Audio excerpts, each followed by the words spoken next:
How we doing tonight? Hope everyone has enjoyed their Tuesday so far. We are back in the saddle again for night 3 of our Uzuki tours Drangleic. So yesterday we rounded out the Forest of the Fallen Giants. There is a little bit more to do in the Forest of the Fallen Giants, but we will cross that bridge later. For now, we're going to go ahead and head into Hyde's Tower of Flame. I'm actually going to turn down the sound effects a little bit more. Let me know if it's too low, because it might be too low now. Oh, you know what I can do? Herp derp. I can... That's fine, I can just turn my TV down some. We have that technology. So we decided yesterday that for now, we're going to be going with the Grand Lance weapon.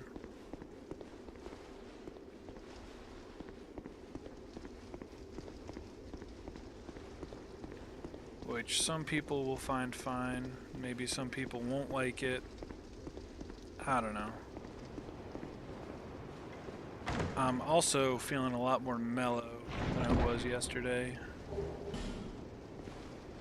Find ourselves at Crimson Parma. Take a quick look at this. A standard wooden Parma. The fancy name and nifty paint are surely a merchant's efforts to make this very ordinary shield more attractive. Well, it's actually better than what we're using right now, so we'll keep it handy.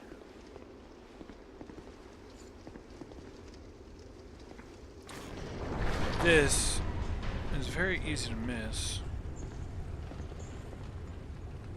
because it blends in so well with the wall. You can barely see the chain that you're supposed to pull. And up here is just another one.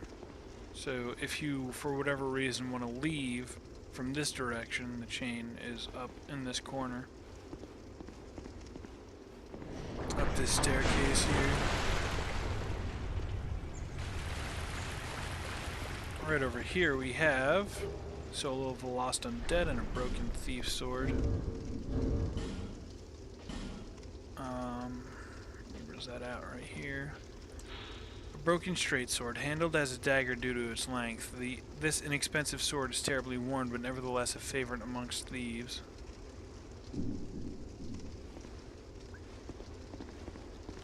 It's another dagger-esque weapon.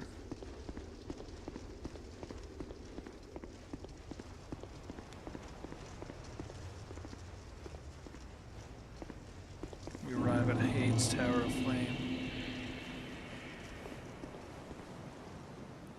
So this is kind of what I was talking about with infinite space. I'll mention that a little bit more in a second here.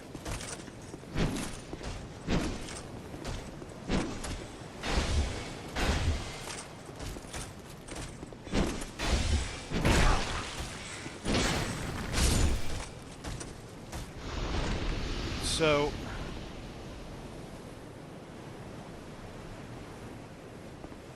I'm going to light this bonfire real quick. I'm trying to see where we can see it from. Can't really see it at all from here. But, just to give you a little bit of perspective maybe.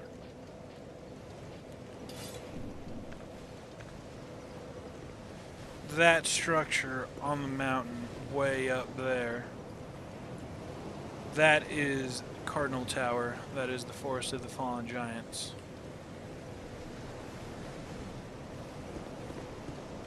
Now the actual in-game distance from here to way over there is not nearly that much at all.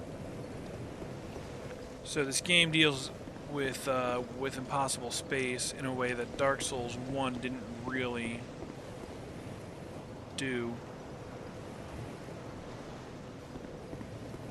I've always wondered a little bit. I never, like, I've always wondered, I never really looked into it, if these symbols have any real connection to Gwyn.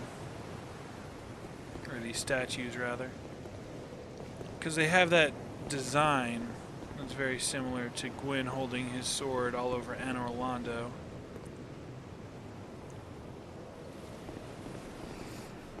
And we can see up there that the architecture of the area is very, very similar to Anor Londo. In fact, for a while, some people speculated the possibility that this location is Anor Londo.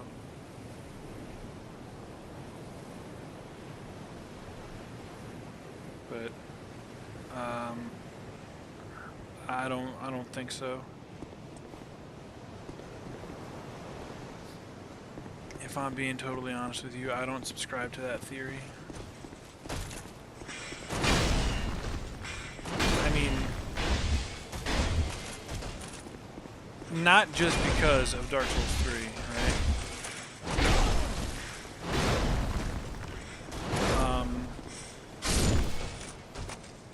Because in Dark Souls 3, spoiler alert, in Dark Souls 3 we do visit Anor Londo. And it's largely the same from Dark Souls 1. Of what we do explore of it anyway.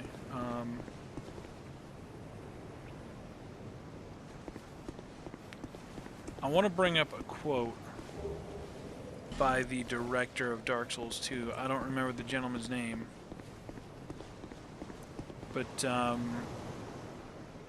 he specifically said in an interview that Drangleic is not in the same physical location as Lordran.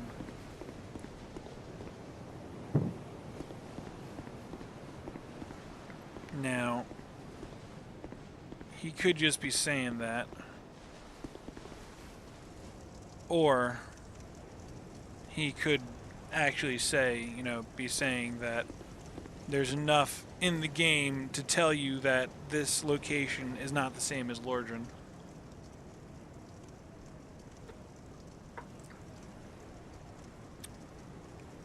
And I tend to agree with that. We'll uncover more evidence later. If anything, Drangleic is in the same location.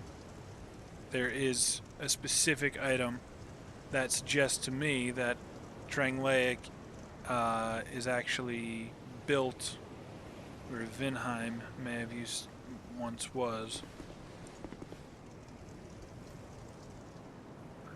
But it's a little weird because of what they... It's weird because they kind of retcon it in Dark Souls 3, right? So, to really make a final decision on that matter, we're going to have to see Dark Souls 3, which we will do eventually. I may not do it immediately after Dark Souls 2, we'll see. But I am planning on doing it. Now these guys, we can target them, but right now they're not hostile. But if we want, we can fight them. I was not expecting that. I was expecting his voice to break real good. It's alright. We got the parry strats. We got the parry strats to handle this guy.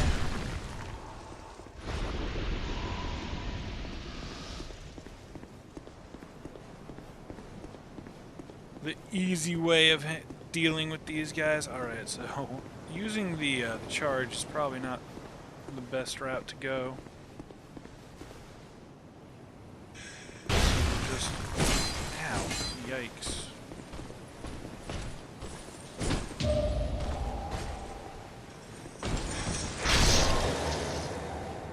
Thankfully, we do a crap ton of damage.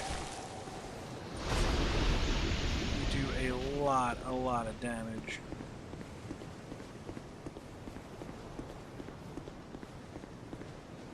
because we got our Grand Lance here up to +4. And on top of that, we got our Ring of Blades. So our right-handed weapon 1, which is our Grand Lance, does 304 damage. So we're in a pretty good place, all things considered.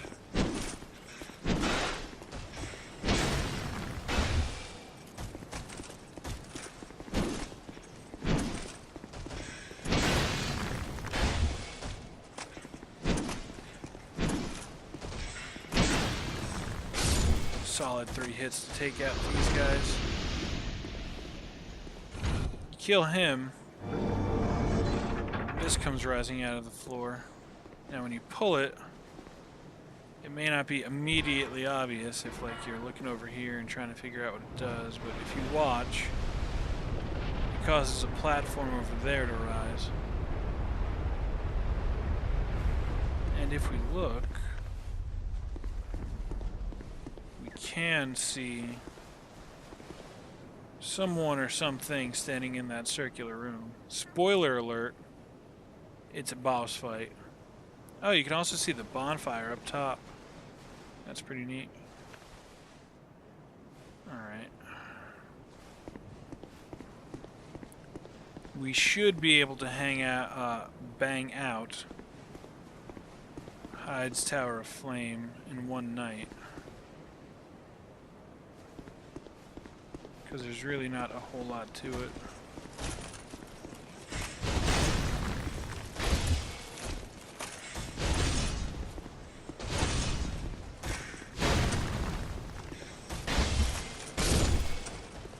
Now we come running over here. Whoop.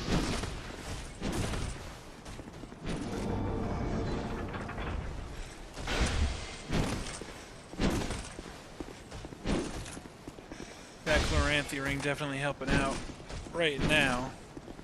We're gonna want to bring our maximum stamina up for sure, though, using this weapon, because it does burn through stamina pretty quickly.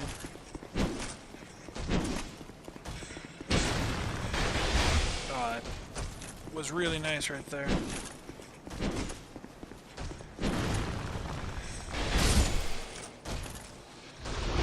Like I keep saying, this weapon is quite good.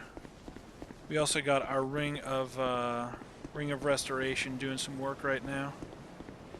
The less damage we take, the more it heals us up. I'm gonna mess with this guy here though.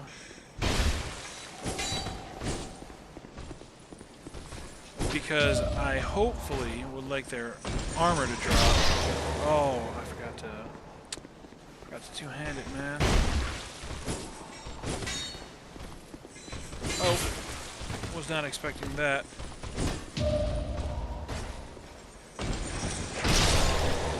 Ah, he dropped something for us here. Hyde Knight Chainmail, very cool. So the item description for the entire set is pretty much the same thing. We'll take a look at that. Chainmail worn by Hyde Knights. Whether Hyde refers to a kingdom or was just a name for the land is not clear, for no records date back far enough to tell. All that is known is that the Way of the Blue had its origins in Hyde, and that Hyde was later subsumed by the sea.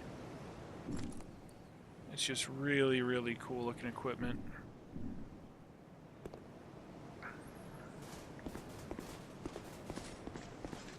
We are not going to challenge this boss over here quite yet.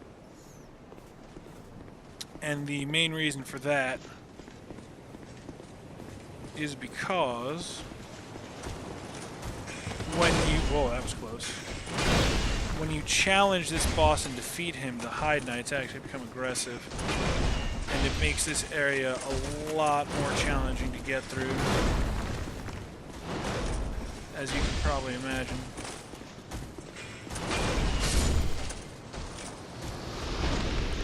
Because they actually, it's not that they just become aggressive, right?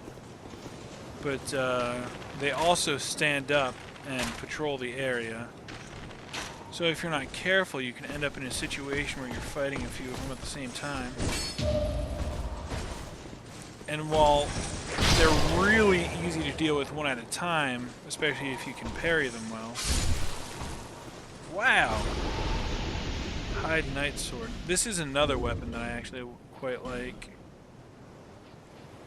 Straight sword originating in Hade. A special alloy makes it very durable. The composition of the alloy of these swords remains a mystery, but in Drangleic, the attempt to imitate it resulted in the similar braided steel.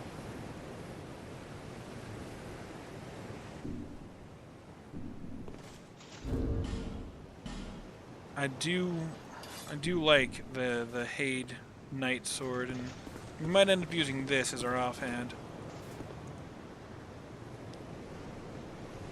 If you're struggling with this area, Masterless Glencore is a summon here who is incredibly strong, incredibly powerful. He can solo this boss if he really wants to.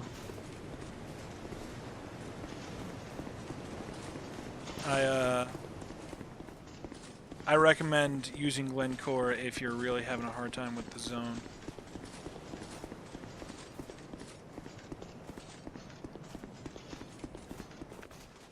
And if you are, don't feel bad,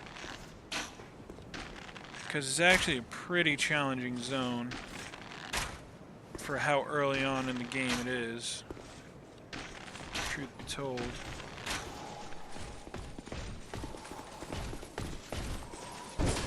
Play around with this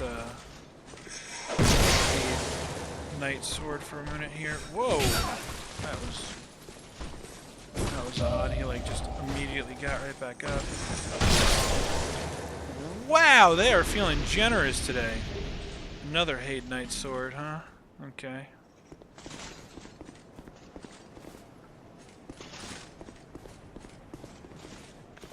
I feel like the universe is telling us to go ahead and use this Hade Knight Sword rather than the Grand Lance. And you know what? Because we got it, I might just end up doing that. Of course, it's unupgraded, so it's fairly weak right now. But if we wanted to, we'll be able to upgrade it soon enough. Still doing pretty considerable damage, all things considered. I want to swap off to this shield here for a minute. Because this Hide Knight in particular, with the spear, with the lance, whatever you're going to call it, I have a hell of a time parrying this guy.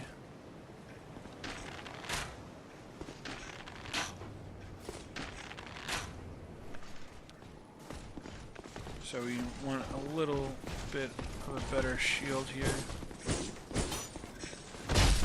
While we circle straight to the open and backstabs.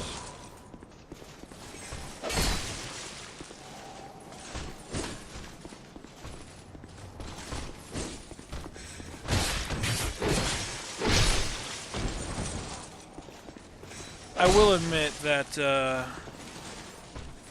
the first time you encounter a lot of these Hade Knights, they are going to be quite challenging.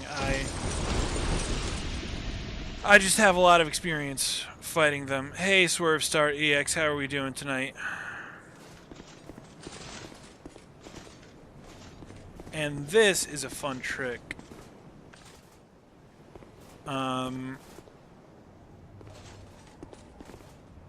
If you go running up those stairs, when you reach the top, the dragon will stand up. And as you try and run across this platform and over to where the dragon is currently hanging out, he will breathe fire at you, baby, like there's no tomorrow.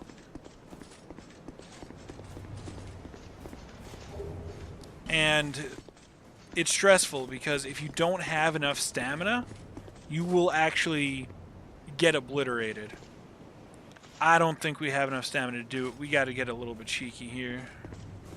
This takes longer, but this is a lot safer. We can actually shoot the dragon.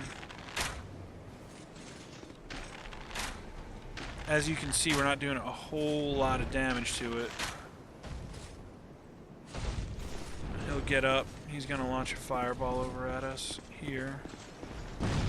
Really easy to dodge.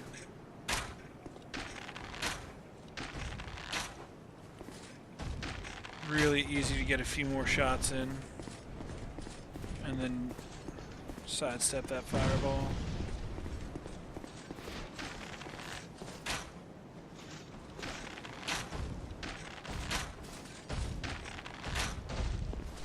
This is kind of like an excellent showcase of... Oh man, that actually hit me. I thought that was going to go way past me. This is actually an excellent showcase of an instance where the bow and arrow is kind of an invaluable tool. I don't feel like I ran into a situation like this quite as much in Dark Souls 1. But in Dark Souls 2, it happens pretty frequently.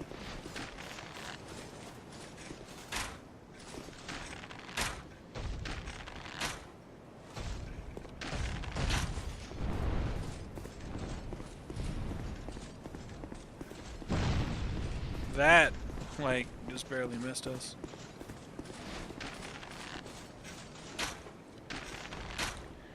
So, for those of you who have not played Dark Souls 2 yet, and are still planning on it, once again, I highly recommend having at least enough dexterity to use a bow and arrow.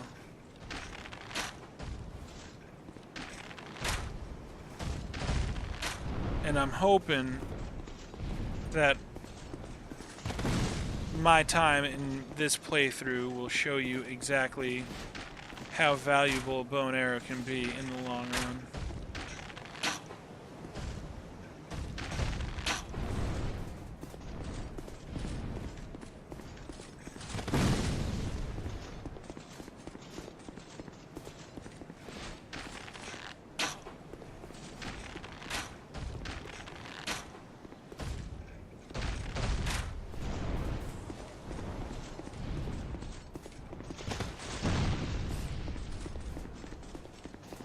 Like I said, it is a little bit more time consuming,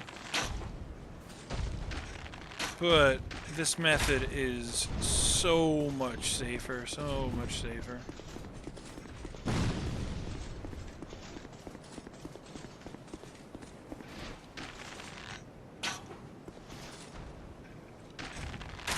In Souls, even if you don't join the Covenant of Champions,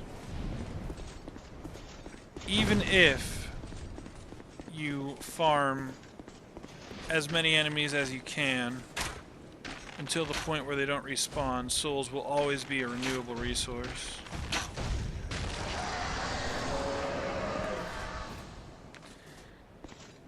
And that's pretty important to remember.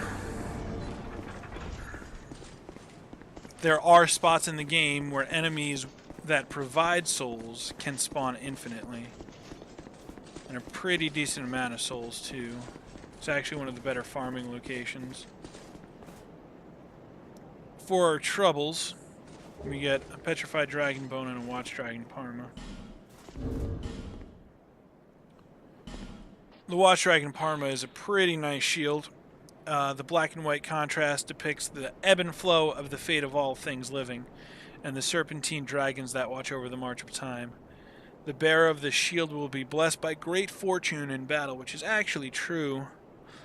The effect of the shield is actually it increases the likelihood of items to drop. It increases your luck.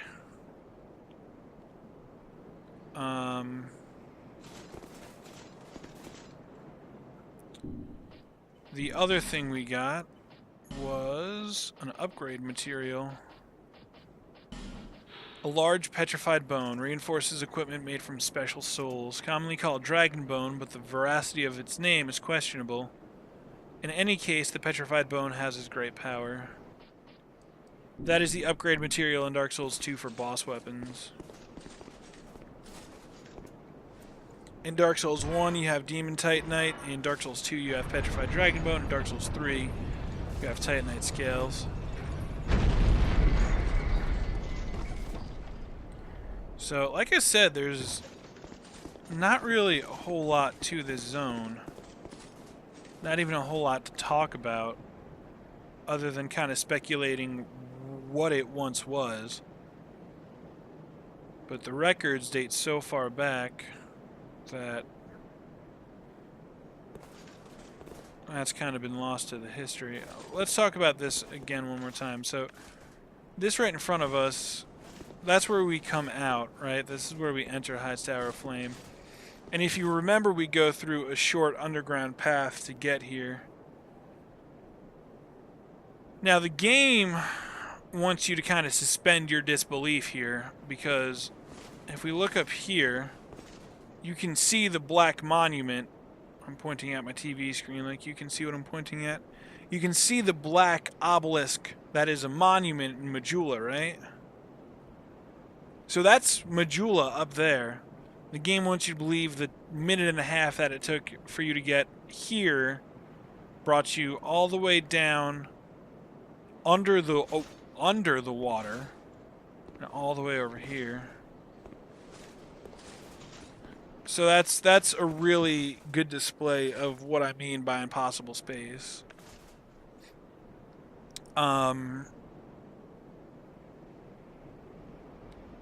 The use of space and the way the world interconnects is a lot more fantastic in Dark Souls 2, a lot more fantasy in Dark Souls 2 than in Dark Souls 1. Which may have been an artistic choice for the game, or it's possible that it just may have been an oversight. You know, it's hard to know for certain.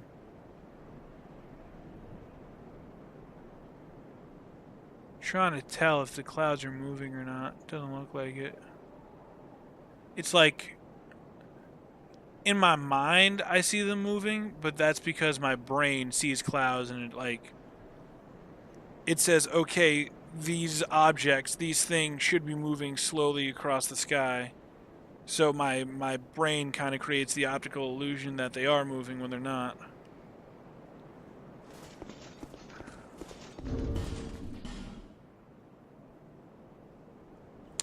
We're going to go ahead and switch back to our Grand Lance here.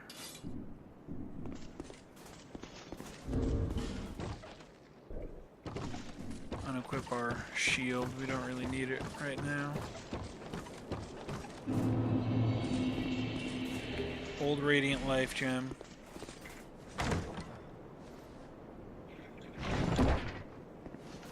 And 5 human effigies. I'm actually going to place my soapstone down here.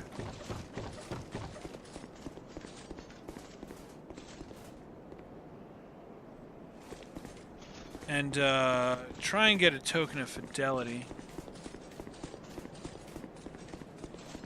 I'm actually going to run all the way back and do that at the beginning of the zone.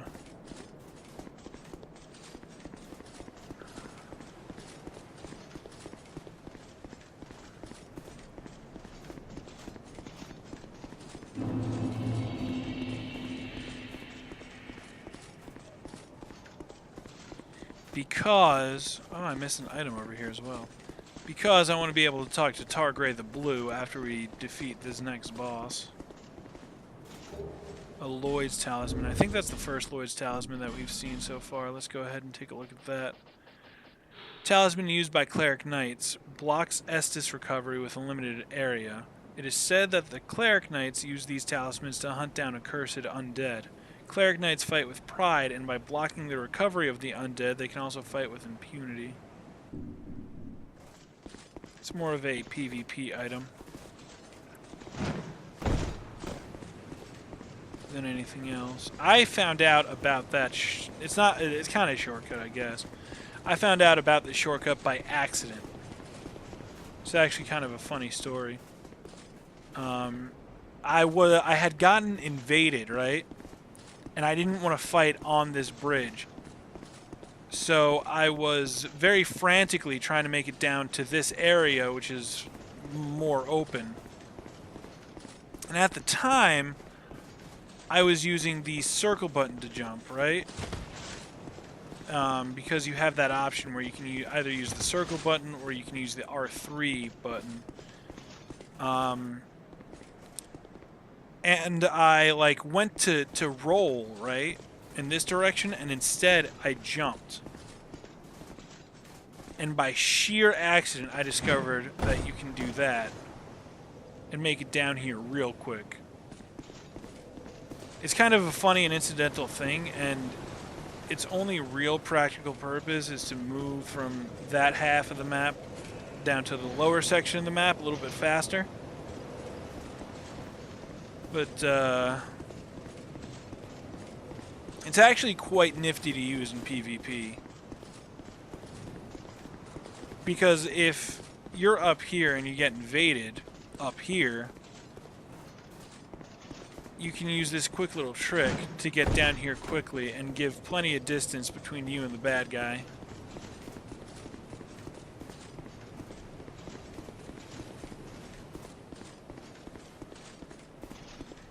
Just a fun little fact. Otherwise, did I not open that chest down there? Oh, I forgot to get that chest. I'm glad I went looking down there. Otherwise, other than this one chest, that's pretty much it for Hades Tower of Flame. It's not a very large area. And it can definitely be challenging. It's kind of a significant difficulty increase for newer players especially.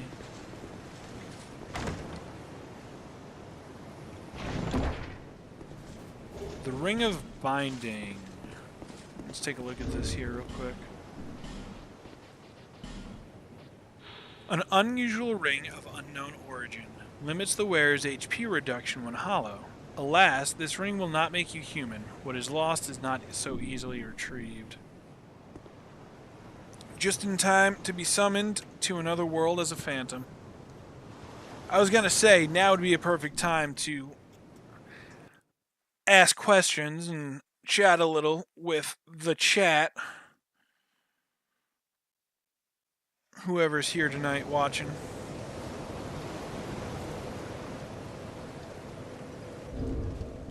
Give him a wave. Hello, Shadowrun 212.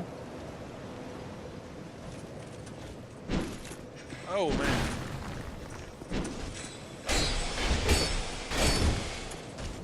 He's power stancing short swords. That's interesting. That's an interesting decision to me. Whoa, I almost rolled right into him. Oh, boy.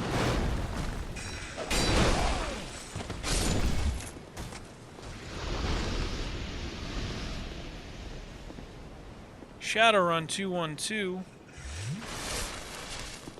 If you were a bit slower, a bit more methodical, and took advantage of your Ring of Life Restoration, you wouldn't need Estus, man. Look, I still have all 4 of my Estus Flash shards. I didn't use a single Estus getting to this point. Come on, man. What are you doing?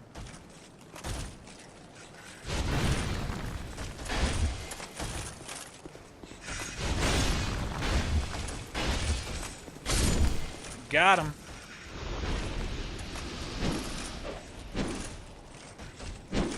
So they added survival mode. I wanted to talk about this before I forget. They added survival mode to Skyrim. It kind of adds elements of Breath of the Wild to the Skyrim game.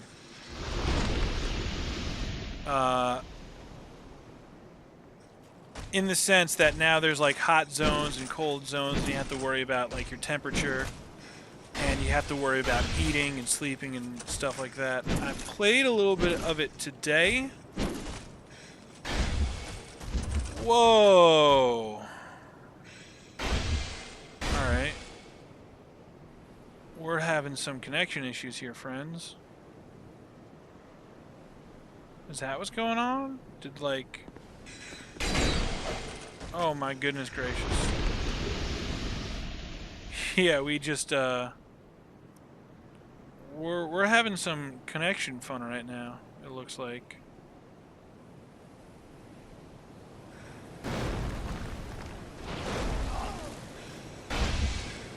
What the hell? Everything was fine until a second ago.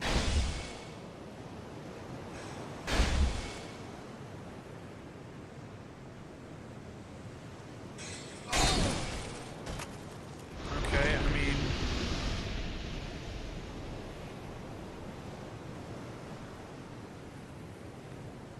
I don't know what to say about that, buddy.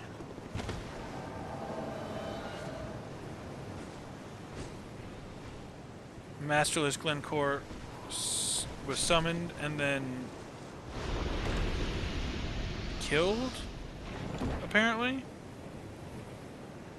And he picked up that ring. It's kind of weird. It's like watching it on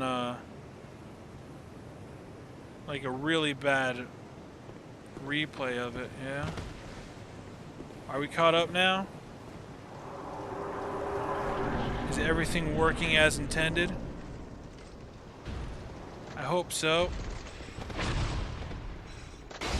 Yeah, looks like everything's back to normal. As normal as it can get anyway. So this boss, I actually, I should have thought about that. This boss can be parried. Ow.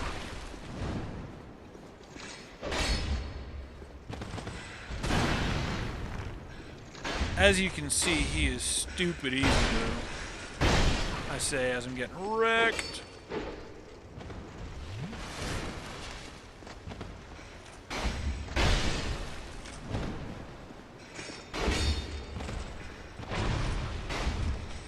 Especially with multiple people. He's an absolute joke with multiple people.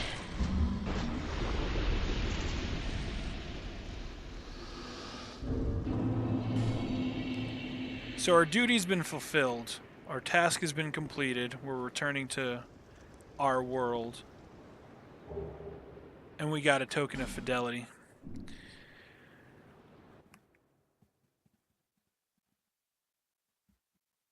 Everything is looking fine to me. No, I wasn't worried about the stream lagging at all. I was worried about the game lagging. Our connection to the host was not great. So it was causing weird lag in the game itself. And I was a little worried about whose end it was on, truth be told. But it doesn't look like we didn't... Yeah. Anyway, let's take a look at the token of fidelity. Wherever it may be. Oh, here we go. It's right here. Token recognizing that the owner has traveled to worlds to help others. When in other worlds, it can also be used to restore the master of the world's HP, but this is only a secondary effect of the item. Simply carrying these tokens shows the depth of the holder's fidelity. That is a reward item for being summoned to another player's world and defeating the boss. If you're playing single player and looking to really just farm souls, the token of fidelities... Come on. I'm trying to turn off my air conditioner. Come on. There we go. The token of fidelity... I just did it again. If you're looking to farm souls really efficiently, well, not necessarily efficiently, but safely, I should say. If you're looking to safely farm a lot of souls in Dark Souls 2, the best way to do it is to put your summon sign down and get yourself summoned. The reason for that is because, much like in your world, every time you kill an enemy, you do get souls. You do get souls from it. And, best case scenario, You fulfill your duty, you go back to your world. Great. Worst case scenario, you die. All the souls that you earn, you keep. And when you're returned to your world, the death doesn't matter. Meaning, if you get summoned and then die, you don't need to worry about going to collect your souls back up, because in your world, you're fine. So it's a really safe method of farming souls if you want to do it that way. Just one instance of why I say souls are a renewable resource. Alright, I think we're going to go ahead and step through the fog here. Give this fight a go. It's been a while since I did this fight without a shield, so I'm a little nervous, but I think we'll be okay. For those of you who've played Dark Souls 1 or are familiar with Dark Souls 1, you're going to recognize the old Dragon Slayer here. Alright, still got it. 305 damage. Oh no! Oh, I should not have done that. Chug. Get some counter hits in. These bosses, like, are really... Oh, he's doing the butt slam. Oh, okay. I rolled right into that. That was dumb. That was dumb. That was dumb.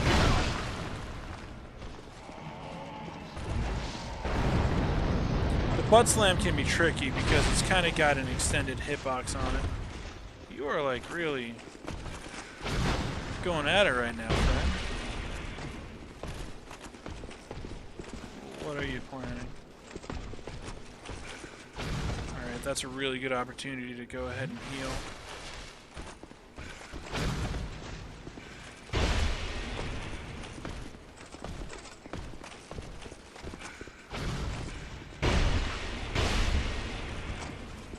Alright, our aromatic ooze wore off, but it's alright.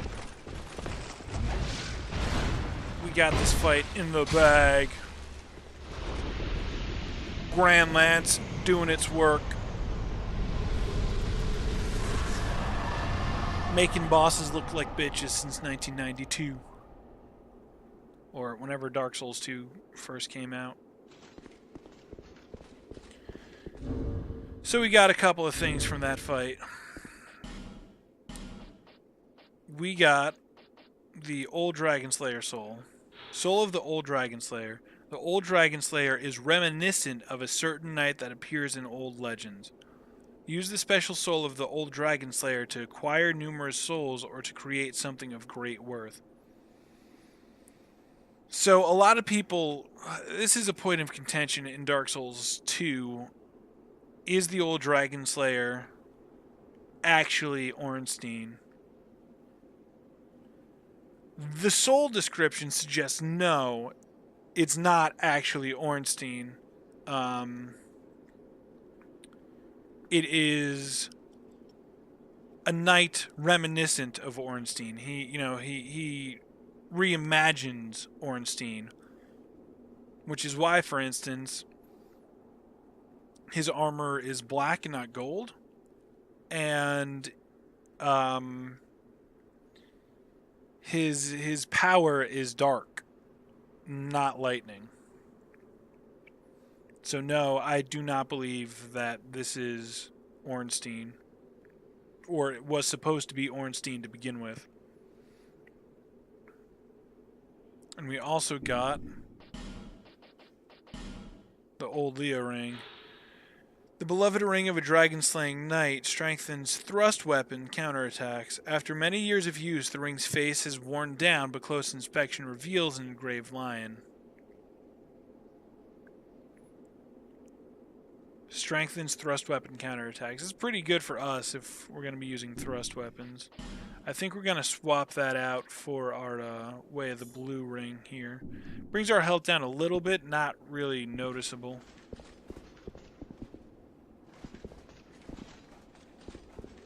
We're going to head down here first real quick. There's a bonfire to hit here.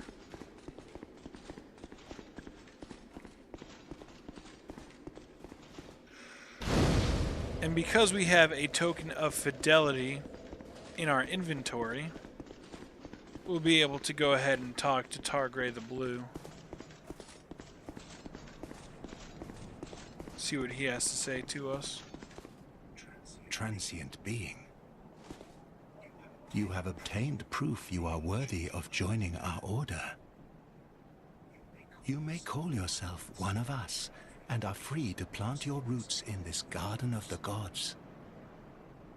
Be proud. I, Drangleic, do proclaim from this day you are a Knight of the Blue. Plant your Rejoice roots and bask in your new honor. in the garden of the gods.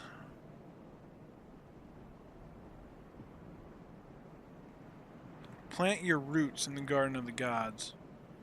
It's suggesting that this location is important to the gods. But what gods, I wonder, is he referring to? Abandon your covenant and join the Blue Sentinels. Sure, why not? Entered covenant. You are no longer a mere vagabond. You are now a guardian, a Knight of the Blue. Proud Knight, take this. Guardian seal. Wear this ring and shine light upon stone. Then you will hear the voices of the Blue Apostles. Listen for their cries of help and repel the malicious invaders. This is the proud work of the Knights of the Blue, the way they elevate themselves to a higher plane. I'll provide what you need. You may visit me at any time. So this is the PvP covenant tied to the Way of the Blue, the covenant that we were in previously, and basically what it does. We'll take a look at the ring here real quick. Ring of the Blue Sentinel Covenant. Join this covenant and wear this ring to be automatically summoned to the worlds of Blue Apostles who have been invaded by dark spirits. The ring is engraved with the crest of the Way of the Blue, symbolizing the dignified oath to protect each world's master from dark spirits. So you put on this ring and it'll automatically try and matchmake you with specifically members of the Way of the Blue who have been invaded by a dark spirit. It's a little convoluted. It worked a lot better when Dark Souls 2 Scholar the First Sin was the active game, so to speak. But it's a little weird because there's a few conditions under which you'll get summoned into somebody's world. We're not going to mess around with that right now. We're not really interested in the PvP aspect. We're not here for that. We ain't here for that.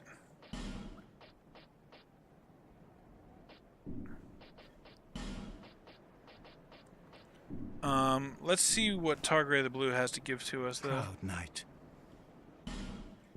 Oh, the dual bow gesture. That's nice. Otherwise, he sells morning stars and halberds, which, okay, I don't see why. Well, I guess if you wanted multiple halberds to infuse with different elements.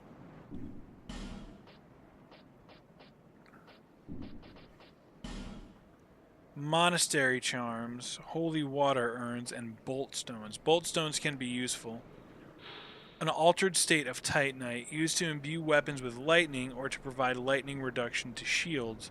Sorcerers at the Melfian Magic Academy once attempted to imbue Titanite with various elements but are said to have failed. Someone must have succeeded, though. What else would explain this stone?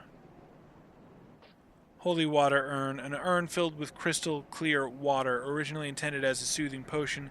This water scalds the skin of undead and hollows. In the old capital of Mira, an ancient, well-protected spring produces holy water, but the water has been difficult to acquire ever since Mira became embroiled in war.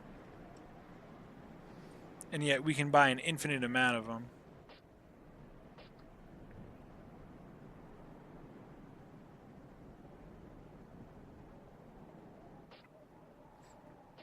Monastery charm. A blessed charm cures poison and restores HP.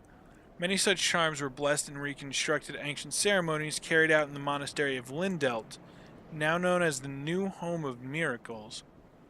Though it may lack the power of an original in circumstances dire enough, an imitation can be quite enough. Interesting.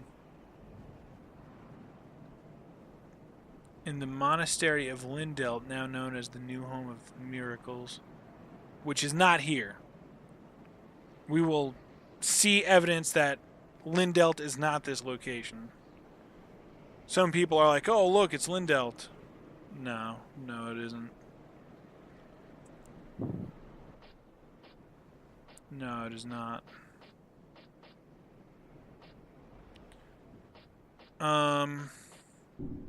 And then he sells Emit Force. A miracle derived from force emits a forward-moving shockwave. Throughout history, there have been many examples of imitative miracles. When discerning original from imitator is nigh or on impossible, which is which hardly matters. Then heavenly thunder emits lightning in random directions. Scholars bicker over whether this is the original lightning spear or a derivative. One can never gain full control of the power of the gods, but with a little favor from Lady Luck, this spell will destroy your foes. This can be a fun spell to use. At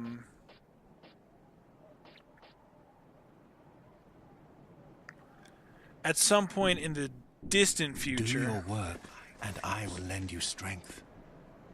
At some point in the distant future, I do want to do a run of like a more pure faith character using spells, and that can be a really powerful spell. It kind of has a large variance swing, but I've seen times where you cast that spell and bosses just get ripped apart because the lightning strikes land in the right spot and they just get hit over and over and over again. Or you're using it against a larger boss that, is easier to hit. Let's see what he has to say, see what some of his dialogue is. We Knights of the Blue must rely upon one another to achieve our greater goal. Present your token of fidelity to test your strength against other knights. Proud knight, aim high in all things. We knights must protect the apostles of blue. Never forget this fact, and by your honor, never eschew your training. There are others in this forsaken place who have only a lust for blood. They conspire to ambush blue apostles on the road. Knight of the Blue, protect our apostles from these bloodthirsty brigands. Take pride in your duty as a Blue Knight. Work hard and pursue a higher plane. We Knights of the Blue must present. So he just kind of talks a little bit about the context of the covenant. Do your work and that there are dark spirits, enemies of the apostles who would seek to do us harm. And we need to protect ourselves and our followers from them.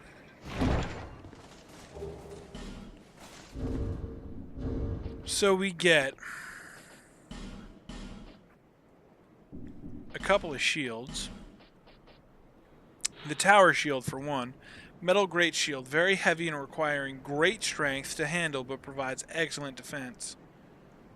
One requires strength to handle a great shield, but they are very stable in battle. In battle, one fights using shield bash instead of parrying. And then we got Cleric's shield, Cleric's Parma, which is actually a pretty interesting shield. A Parma used by clerics on pilgrimage, enchanted with a somewhat fragile blessing that allows spells to be deflected by parrying. Unfortunately, the shield provides very little physical defense and is more of a lucky charm than a proper shield. But if you can parry spells with it, it's pretty good. It has some interesting applications. All right. That leaves us with just one more thing to do here in Hades Tower of Flame.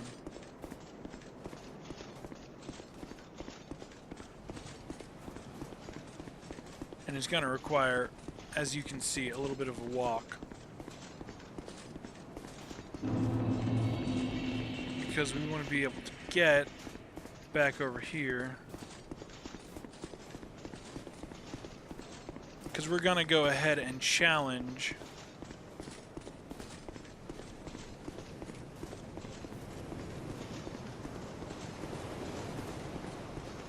the boss ourselves here now.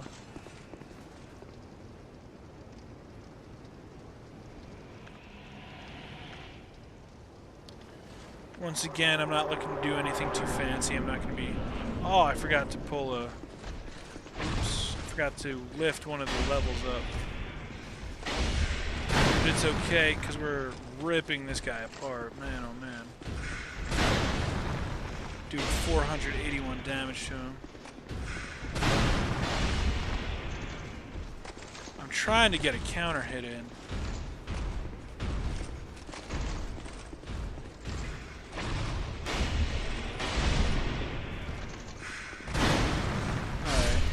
Well, didn't need it.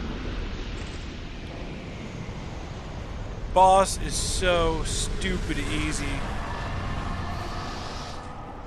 Really is. It's like when I first started playing Dark Souls 2 and I was dying to that boss, it's like looking back on it now, oh my god, I was so embarrassed to be killed by that guy as many times as I was in the past. So that will actually make the Haid Knights active if we ever come back here again. Might not ever come back here again. I might do it off camera to like maybe farm for the rest of the Haid's Knight set. We might not bother. We'll see how it all goes. Got a bonfire. And another character with a decent amount of dialogue here.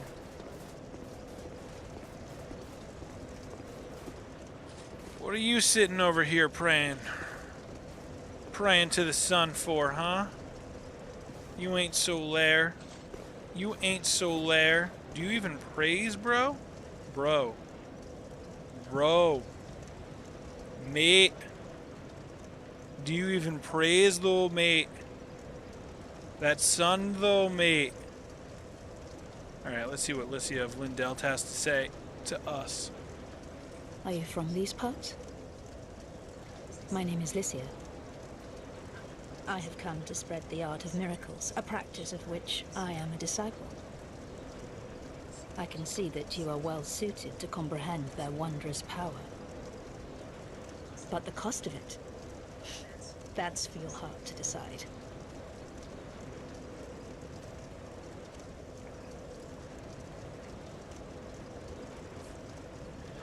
I seem bad at this game. Why? Because I haven't instantly killed Lycia of Lindelt.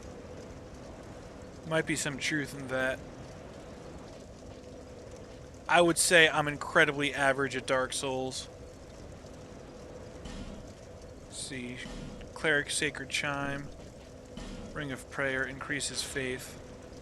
A ring blessed by the High Priest of Vulcan increases faith.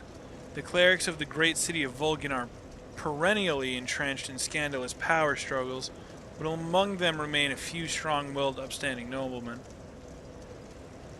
Learn a little bit more about Vulcan here.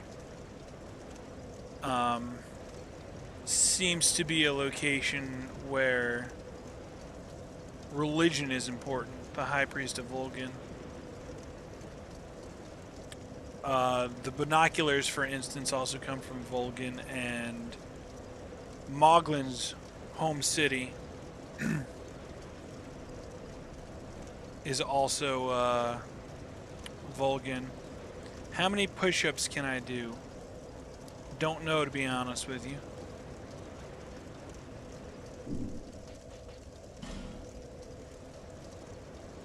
And of course she sells a bunch of miracles.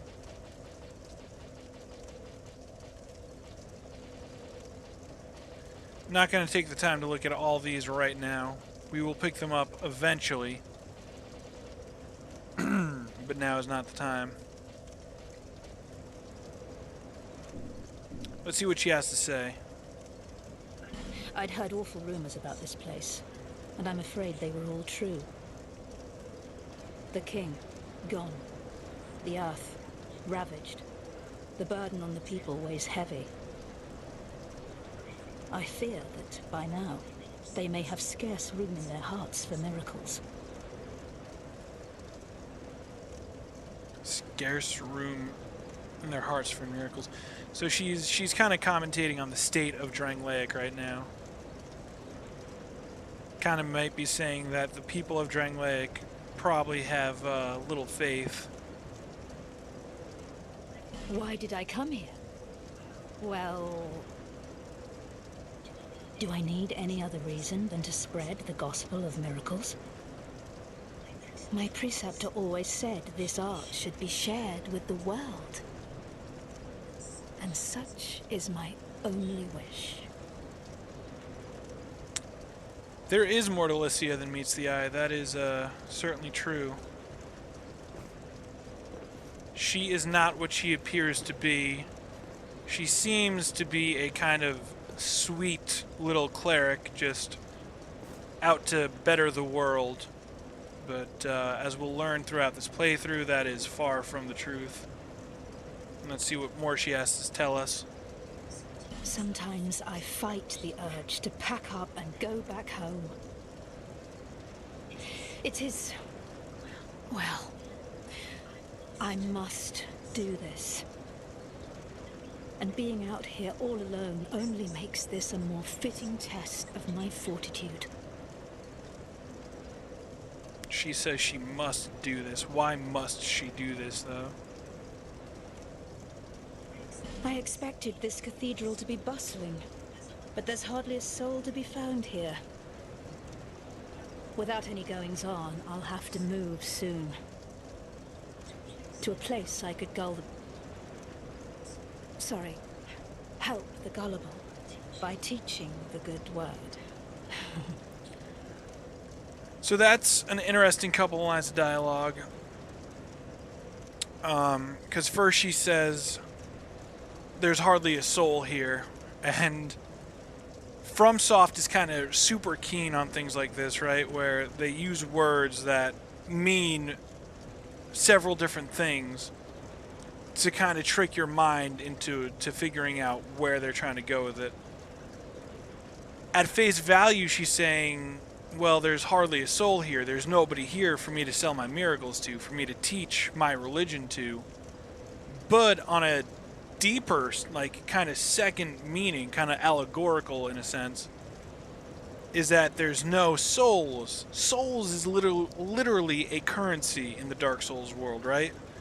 So there's hardly a soul. There's no money changing hands. There's no profit to be made here. And then the following line where she says she's going to gull the...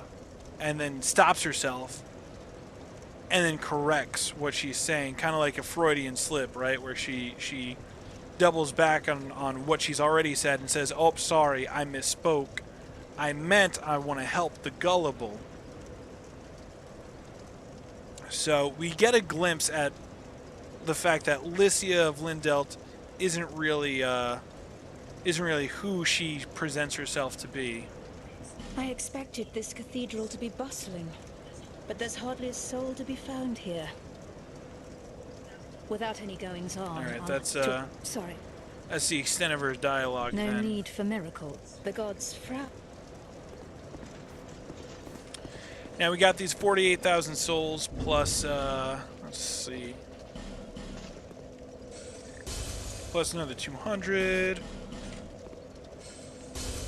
plus another 800, 49,000 souls. We're gonna head back to Majula, and we're gonna make sure that these souls get spent rather than get lost to the ether.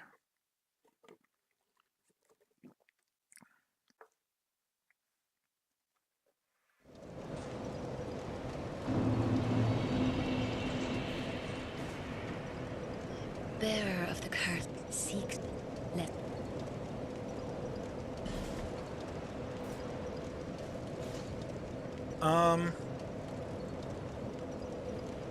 Probably gonna want to start bringing our endurance up more so we have more stamina. Let's see how many level ups we have. Quite a bit.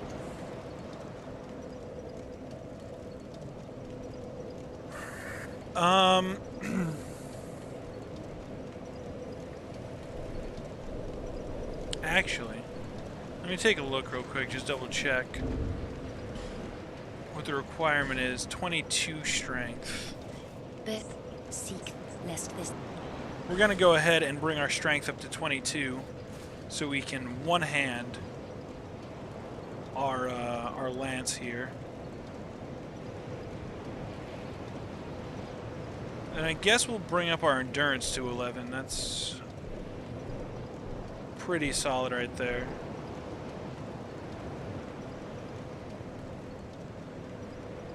Yeah, we need the extra stamina.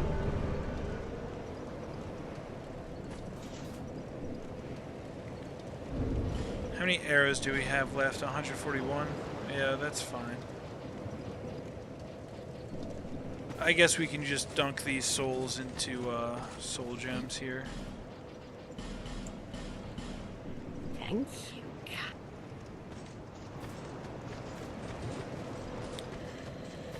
Which is now going to bring us... Well, we're going to head back here to the Tower of Flame. I'm going to work on proceeding to the next zone. Also, Spartamus 65, thank you for joining us tonight. Hope you had a good Tuesday. I had the day off, so I had a fantastic Tuesday.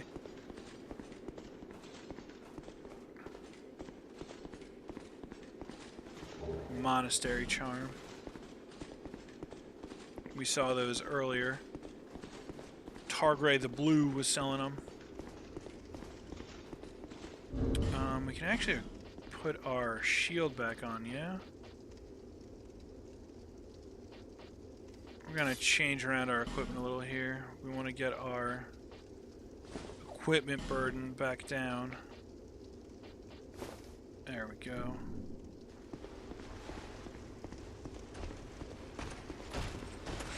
Now we're using a much more stable shield, and we can one-hand this weapon.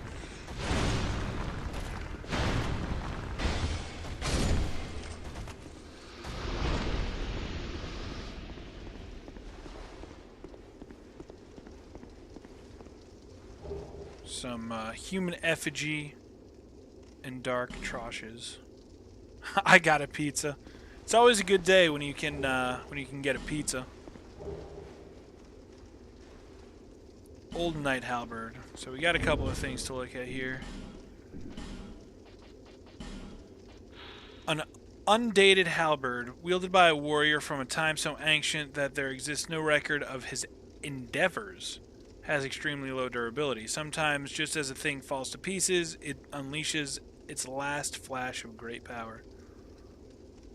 It is not really a weapon that's worth using at the end of the day.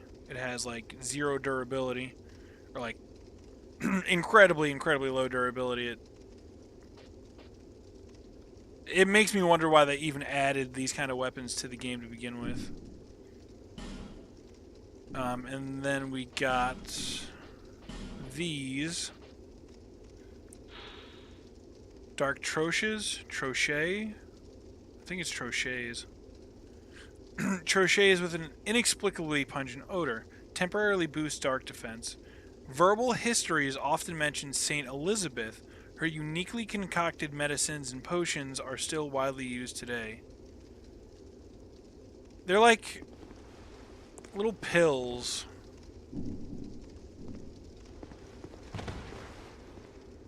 Like, they're basically like pills. a sort of concoction, a medicine that you can take.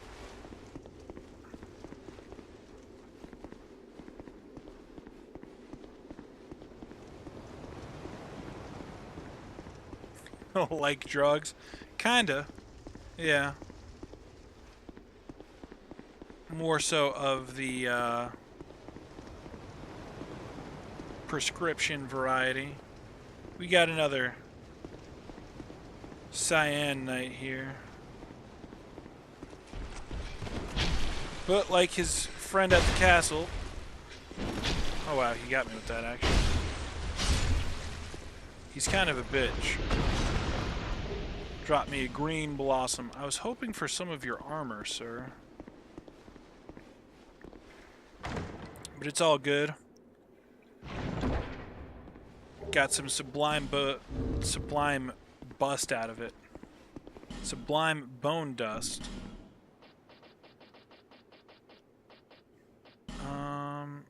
That is, where is it? Right here. Charred ashen bones. Cast them into the far-fired medulla to increase the HP restored with each use of your Estus flask. They say these are the remains of a saint who cast himself into the bonfire. But we will never know for sure, for soot and ashes tell no story. There you have it. It's literally telling you there's no story to be told.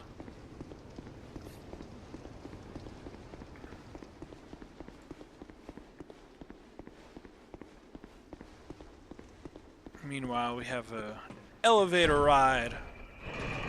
Oh joy. Do a little dance, make a little love, and get down tonight.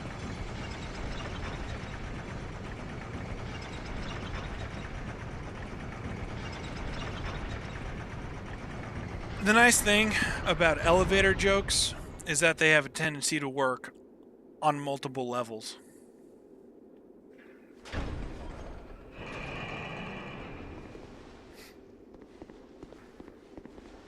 I know there's going to be a guy here who's laying in the water. Where are you at, fam? There you are, boyo. Not a fan. Over here, this is a kind of cool spot because we have a basilisk. And basilisks, they let out, I don't know if it's supposed to be like a poisonous gas or if it's just their breath, but they can cause petrification, right? Thank you, the elevator joke. I thought it might lift your spirits. But, it's acid? Yeah, that makes sense. A type of acid. But it actually petrifies you. That's the end result, is that you're turned to stone.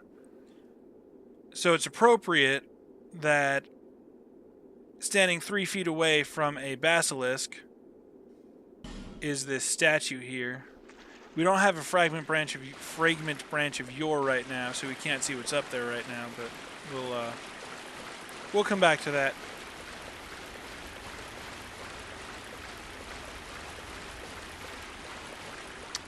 And then a hole in the wall. A very convenient cave.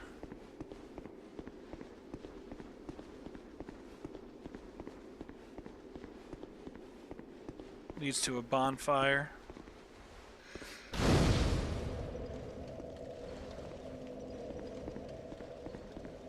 Nah, I guess just for the sake of it, we'll go ahead. sit at the bonfire.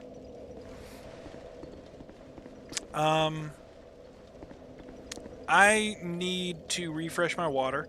I also want to get up and stretch my legs. I'm going to take a quick break, minute or two tops, just an opportunity for me to get up, stretch, and refresh my water, like I said. Again, for those, because this is getting uploaded to YouTube for posterity, if you're watching on YouTube, there will be a different screen that says I'm on break, so you can kind of fast forward through the break if you want to. But we'll be back in a minute, maybe two. Probably won't be away that long. Here we go.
I forgot to unmute my mic again.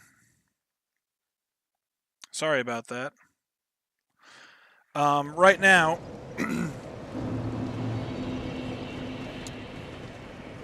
this is supposed to be a pretty rare thing for the Emerald Herald to be doing. Sitting on this rock and kicking her feet, like the Maiden in Black from Demon Souls. And it happens to me a lot, especially when I'm streaming or recording. At any rate,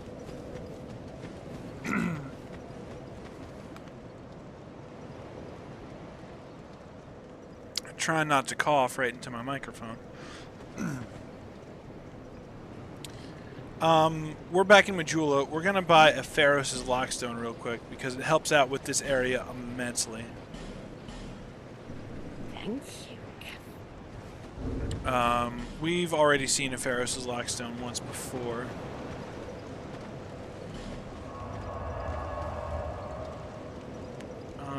Where is that now?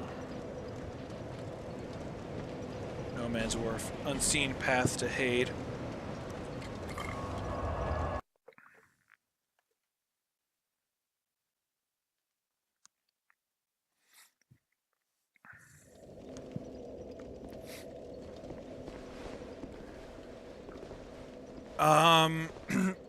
We only have about 40 minutes left on tonight's stream. I don't think we're gonna finish No Man's Wharf tonight, but we should be able to get the majority of it done tonight.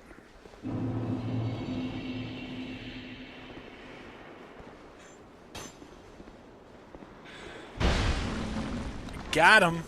Right into the water.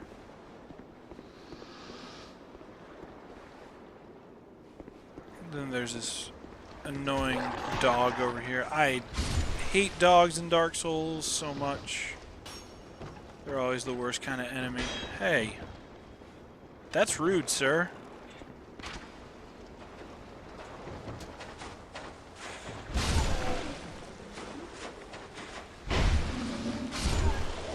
Shooting at me with an arrow from up there. Hollow infantry helm.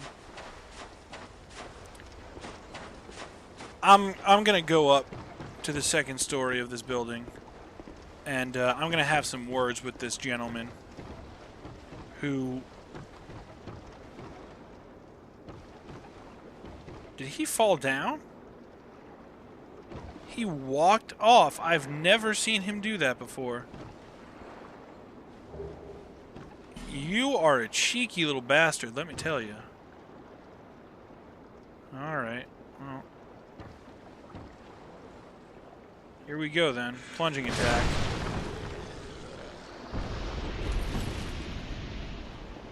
This game does weird stuff. It's kind of funny.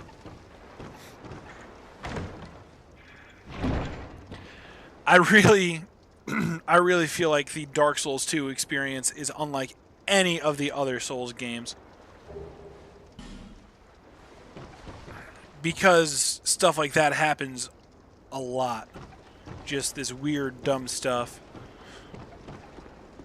It's like something that's totally insignificant to like your overall success of the game, but it's just funny. All right, come on, Mr. Varangian.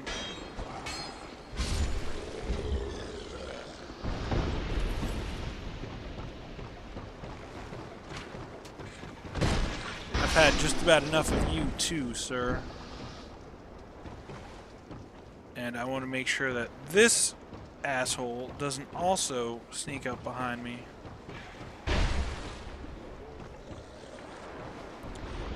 This area is just very tricky.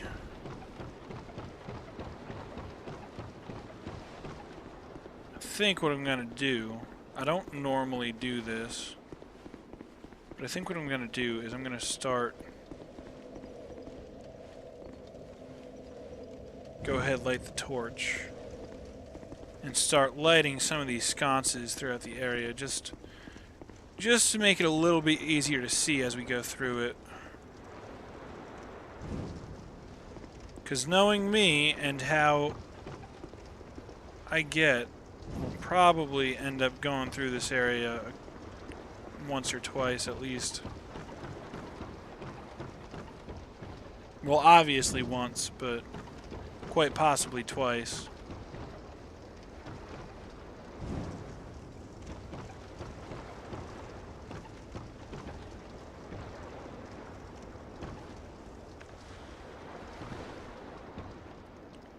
Helps light the area up a little bit more too, so you can see better. I have mixed feelings about this location because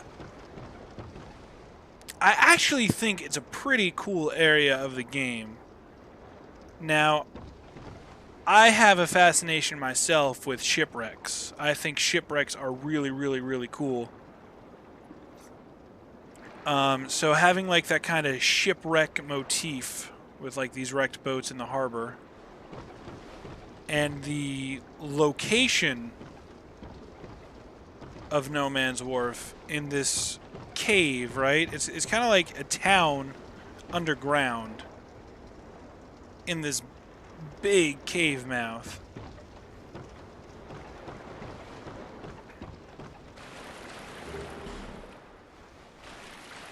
I just don't like the enemies here, man.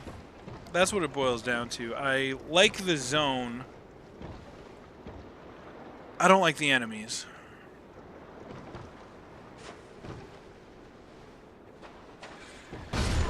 Forgot you were even there.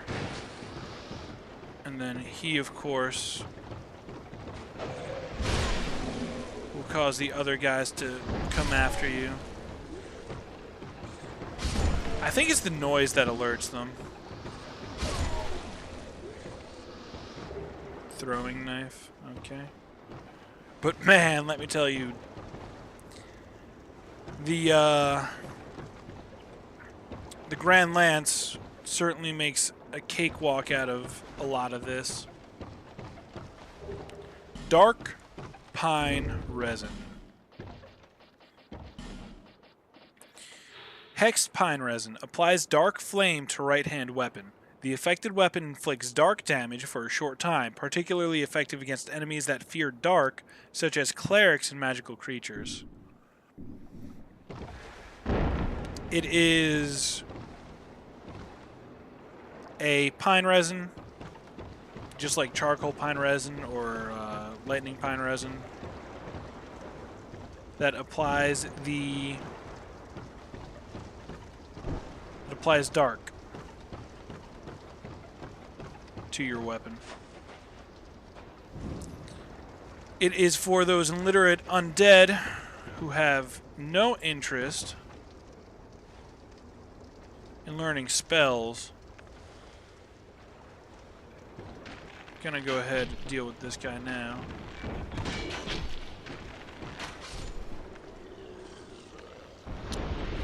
And this is cool right here. This is my buddy. I call him Little Timmy. He is a torch hollow. He is totally non-hostile, but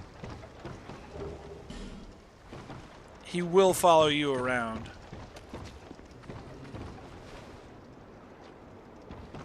Come on, Little Timmy.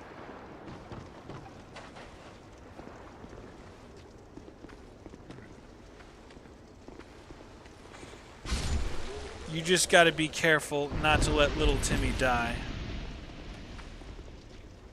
Don't want to like accidentally stab Little Timmy or anything like that. Which, oh my god, fucking dogs, man. Which we probably will do.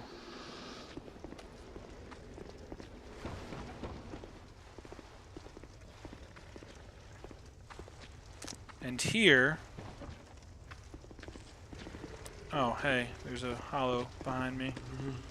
Two hollows, actually. Come over here. I do not want to accidentally aggro our lovely, lovely waifu. This is Lucatile of Mira. And she's actually a really cool character. Lucatile agrees. Yep, yep. She's nodding her head, saying, "Yep, I'm a badass. I'm the coolest character in Dark Souls 2." Now let's see what she has to say. What is it? I don't know you, and you don't know me. Things are better that way. Baby, why you gotta be like that? Come on, I just want to buy you a drink. Just one little drink. Whatever you want.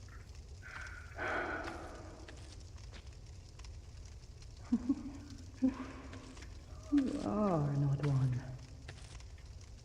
Normally, people keep a safe distance when they see this mask. But you... I'm called Lucatile. From the land of Mira to the far east, across the mountains.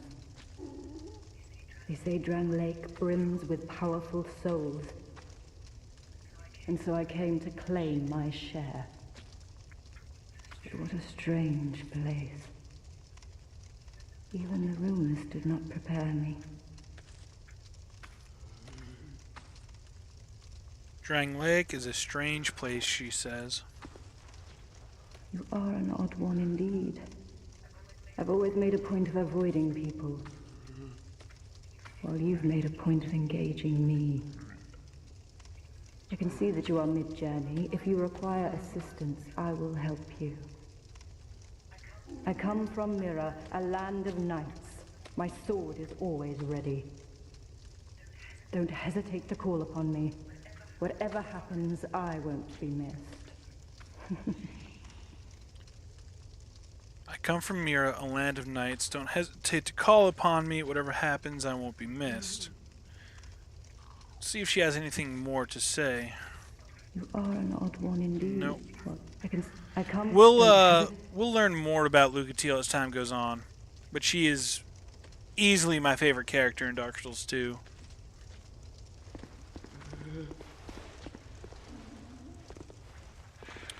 This used to be the location of arguably the best ring in the game. Now it's just some human effigies. Womp womp. Hey. Hey, buddy. Hey, buddy. Don't hear me. Don't hear me, buddy. There we go. Nope, don't turn around. I insist.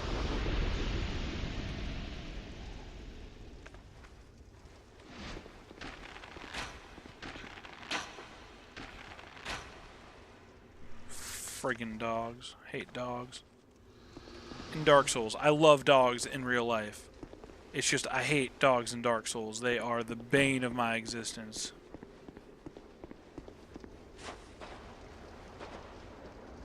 The less I have to deal with Dark Souls doggers, the happier I am. There is a direct correlation between the two. He don't care that we lit this place up. That's cool.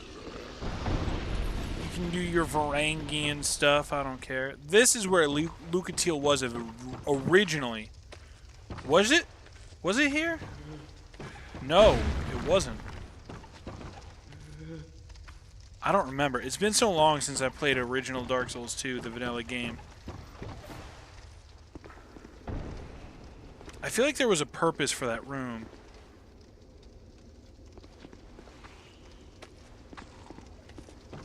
But whatever it was,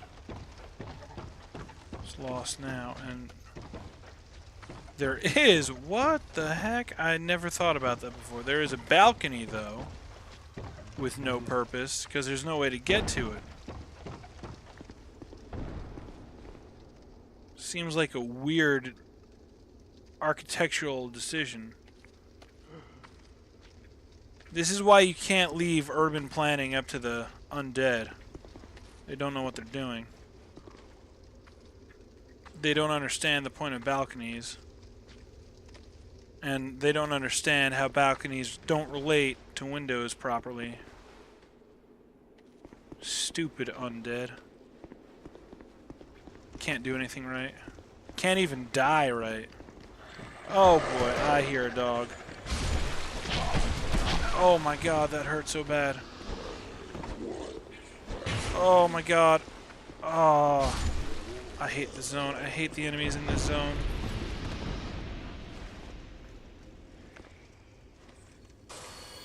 Playing through it is just such a chore.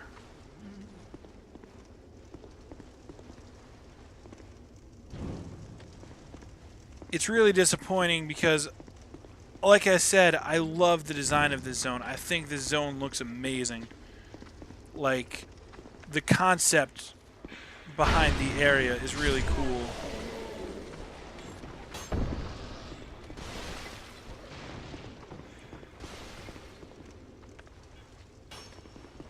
But the enemies just suck to fight. They're like unnecessarily strong.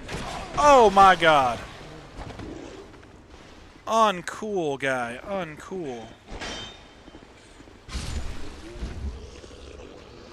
That was like super not okay.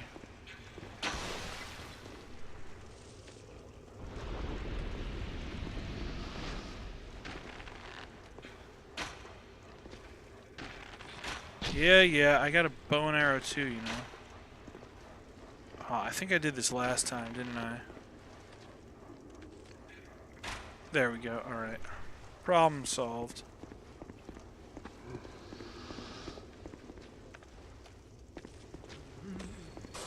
Go ahead, pop a life gem just for my own sanity, really.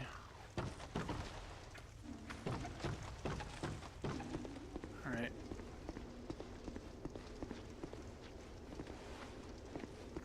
Want to be able to, man, I would love to be able to kill all these doggos from up here. That's probably not going to happen. Took out one at least.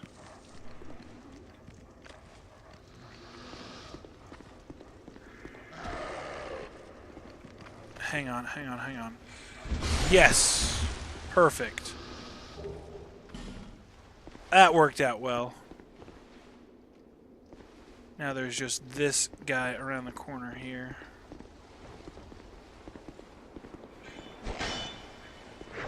Oh no, I missed. Where are you going, buddy? This... Oh my gosh! Snuck up on me while I wasn't looking at the screen. This is the reason right here why I bought the Pharos' Lockstone.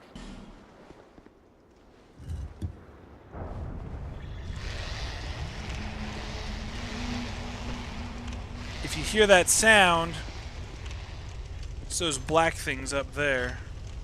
We'll get to that in a second. But that's right under this big lantern looking chandelier like thing that lights up the zone.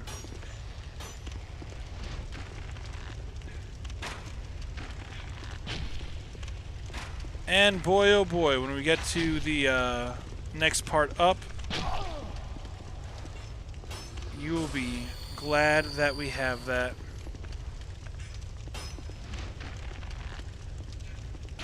The only thing is, it does make these bow and arrow guys a little annoying. Can we even reach them? I'm not sure if we can reach this guy. Alright, we can reach this guy. Just gotta be a little cheeky. Oh, too slow. Oh, yeah, too slow there. Alright. He only hit us once at least.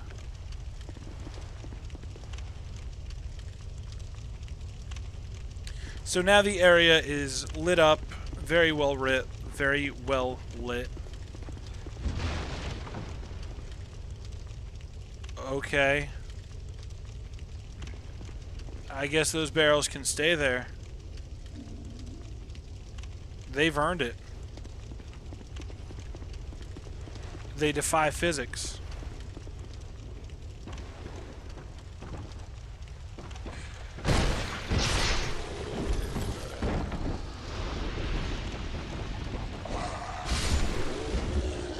Man, these Varangians, do not like them. They are called Varangians, by the way. I have not seen any of their gear drop until right now. Got the Varangian leggings. I was just about to say their gear talks about them a little bit. Leggings worn by Varangians that terrorize nearby seas. The coastline stretches far in northern Drangleic. Beyond this northern sea is an unexplored continent said to be the home of things inhuman. Beyond this northern sea is an unexplored continent said to be the home of things inhuman. Interesting. I wonder if we know what that's supposed to be exactly. Got some loot to be had here, though. Definitely some pretty nice loot in this location. The brigand set with the bandit axe. Armor donned by looting brigands. This armor may appear shoddy, but it is in fact a very functional piece of work. Its materials meticulously crafted together. That's kind of what that looks like. I don't really like the armor, to be honest with you. I'm going to go ahead and stick with my hard leather armor. And then we have the bandit axe. An axe of bandits of the Ferosan outskirts. An axe of bandits of the Ferosan outskirts? That's grammatically incorrect. Very sturdily built for the armament of a bandit. When Ferosa fell to war, its citizens were left landless and entirely to their own devices. Many were reduced to thievery, while Ferosan knights scattered to other lands and sell swords. Another fairly decent weapon. Most of the weapons in this game are fairly decent. And here we're gonna get... This guy's gonna attempt to ambush us, but we're not having none of that. Hard to get the drop on us if we know you're coming. Repair powder, titanite shard. Not the first time we've seen either of those.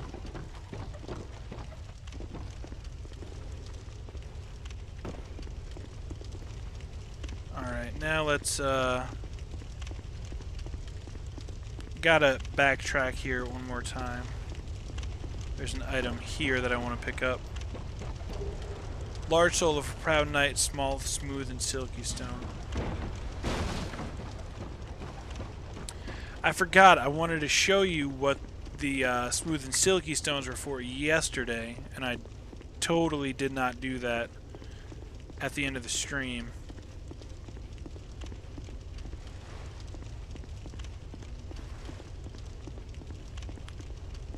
That's my bad. I really should have remembered to do that. It's okay, we'll, you guys will get to see eventually. See, these enemy types right here, they're afraid of fire. Now that we lit this big lantern in the middle, they will not leave the building. They will not come after us. Ooh. Free backstab, though. I will take that. Oh! He doesn't care.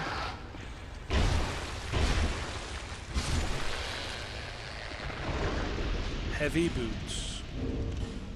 As opposed to normal boots. Where are they? There they are. Boots favored by pyromancers. They appear tattered, but in fact the fabric is reinforced with pyromancy. Magic is no show. It is an art that allows mere mortals to glimpse into the very fabric of what it is and may be.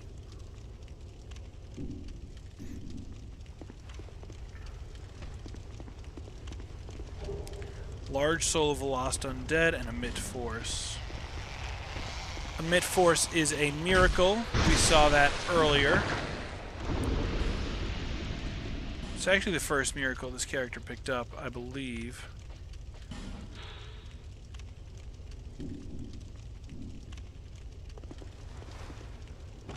We probably won't be getting any use out of it. Knock, knock. I said, knock, knock. Really? Do you have to open this door for him to bust through it? Knock, knock. Alright, there we go. There we go, that's what we expected him to do the first time. See, because these guys will not come out of the building, another excellent strategy is to just stand back here and feather them with arrows. Again, it might be a little bit slower than taking them on in hand-to-hand combat, but it is much, much safer. Especially if you might be inexperienced dealing with these guys. It is cheap. It's cheap, super cheesy, goes great with wine and crackers.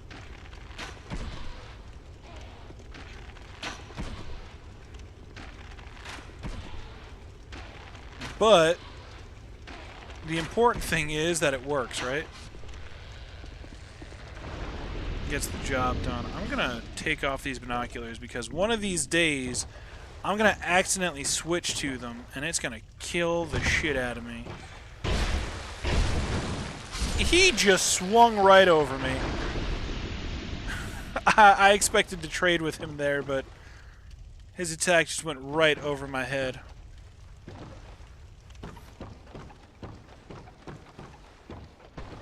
Got one more of these guys here.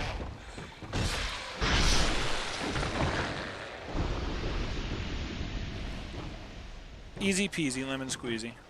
Grand Lance makes the game stupid.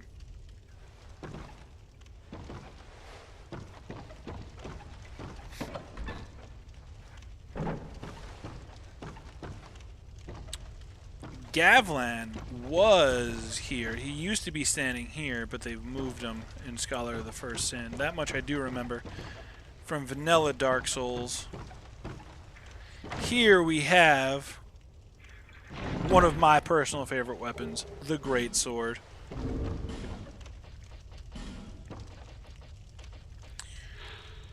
A straight sword with a very long blade, one of the few ultra great swords. No human was intended to wield a sword of this weight or destructiveness.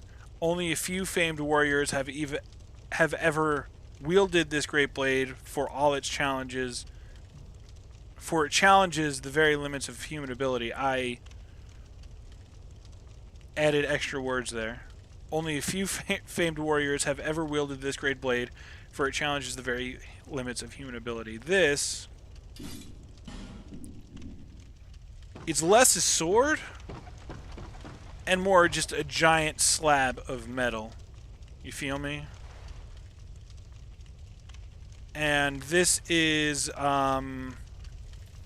more of a reference, I think, to Berserk more than anything else. From Software draws a lot of their inspiration from the anime Berserk, which is very dark, but it's pretty good. It's basically just a giant slab of metal that you slap your enemies around with. Oh! That almost killed me.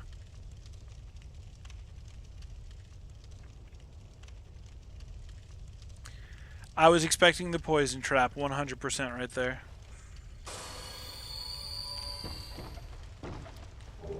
Gives us a couple of silver talismans. Where are those at? There they are. A tiny charm embedded with imitative magic, used to transform into something to blend in. Use this talisman to hide from invaders, only provides the most superficial camouflage, but sometimes that is enough to do the trick. This is the consumable item for the chameleon spell. You use this,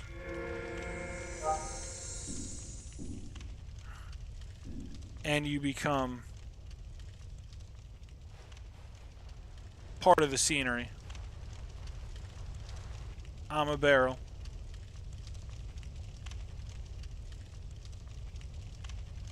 No chosen undead here, just a barrel. Alright. It's a fun, kind of gimmicky item, mostly geared for PvP. Again, with some interesting applications when used correctly. Or, more accurately, when used in inventive ways. Did I?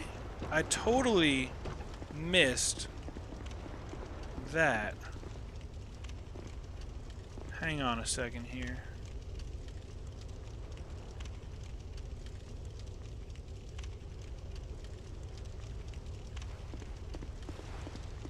Did I really, like... No, because that's that. Okay, no, I did not mess up. I thought I missed a spot. Thought I missed an important room. But I did not.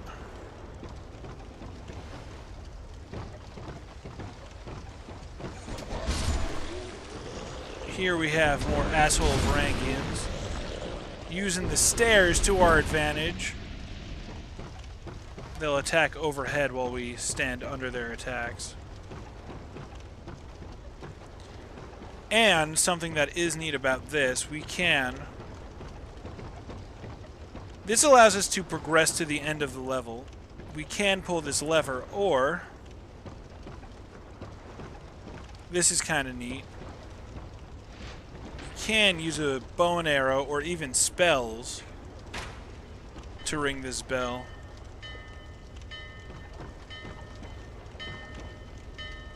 And we see this ship out in the distance light up. And it's going to go ahead and sail into harbor.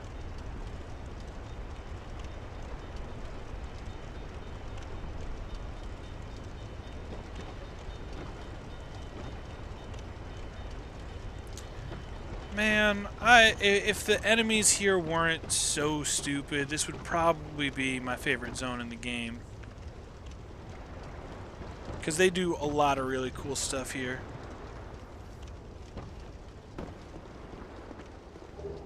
Life Gem and Homeward Bone.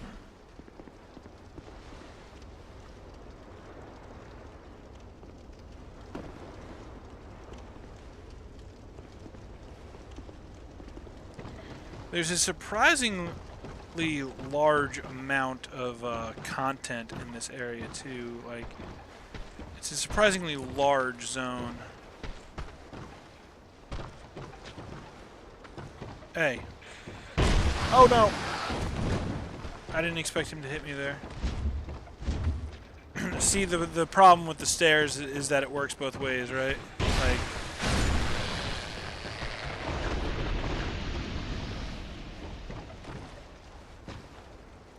maybe the high ground isn't so great. Or is it?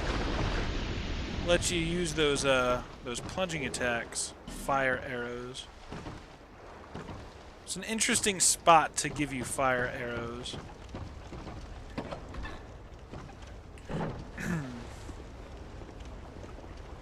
I see you, guy. I see you. I don't need none of that negativity in my life. Don't need you jumping up and attacking me. Get out of here. Your shenanigans.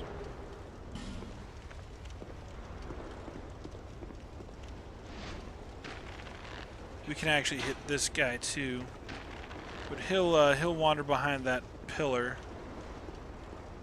Makes him harder to hit.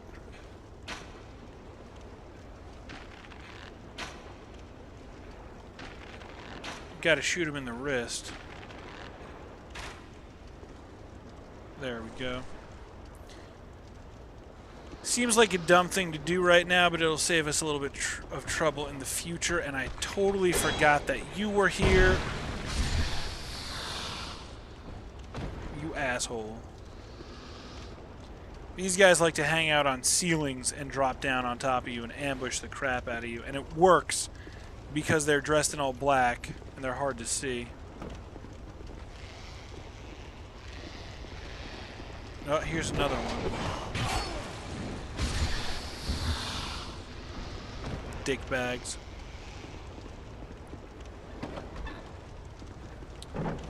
And more lovely, lovely Varangians.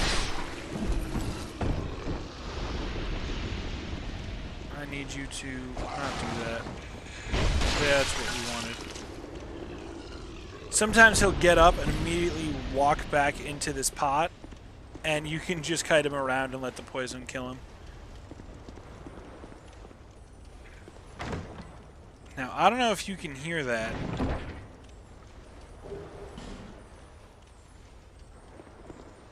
But I can hear it. Sound of a Titanite lizard. This is a cool spot right here. It's the sound of the Titanite lizard that that hips you to kind of what's going on here, right? Well, it turns out that this wall is destructible, and behind it is a Titanite lizard that we almost lost. Drops 2 Titanite shards and a large Titanite shard. Both of which things we've seen. Soul of Nameless Soldier, Fading Soul, large Soul of Nameless Soldier, and a Life Gem. And then in this chest, one of the better rings in the game. So ridiculous. Royal Soldier's Ring. Not really, it's just Havel's Ring. Increases maximum load. A ring bearing a soldier's seal. Increases the load that can be carried. These rings were granted to warriors who distinguished themselves in the service of King Vendrick. The king favored simple warriors who staked their every battle on strength alone. We can, we'll go ahead and swap out our old Leo ring here, since we're not really focused on getting counter hits to begin with. This allows us to swap to some of our, oh, not that heavy, heavier armor. Not that heavy, but I think I'm gonna swap off this as well. Go back to maybe my Crimson Parma. Because I use shields largely for parrying. But, yep, increases our equipment weight load.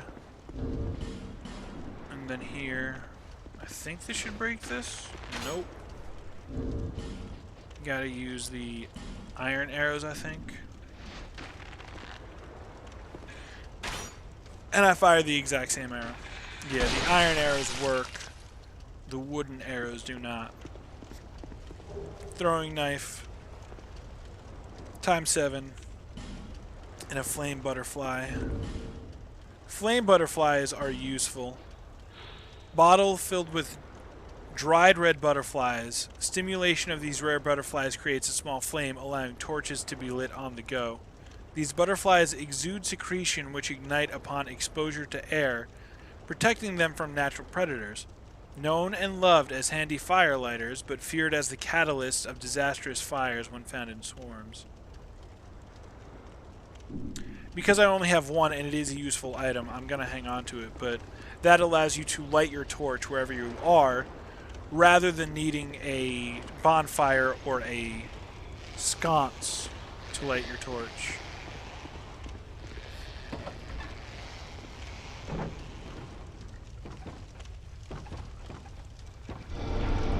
Got a illusory wall in here. I have a small problem with this because it shows you that in one spot it shows you a destructible wall where you can hit it with your weapon and it collapses. And then here they have a very similar looking wall, right? But it's just an illusion. Where I say illusory wall, but it's more of a wall where you have to walk up and hit the X button for it to open. Now, if they did something cheeky where, like, you could bust this wall open in this room, that would be cool, but they don't do anything like that.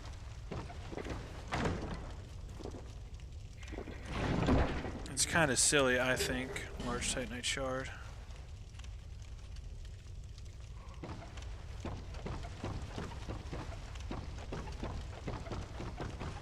Oh, Varangian.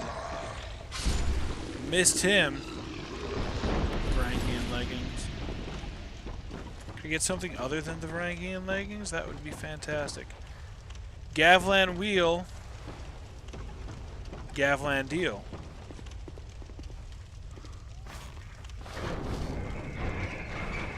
This is a shortcut. This brings us back to over here. Pretty useful shortcut.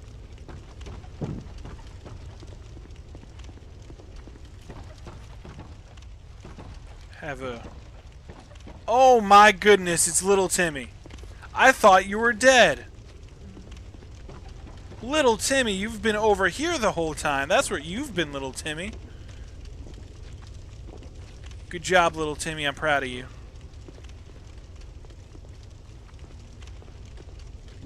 I'm happy you're here. Love you, little Timmy.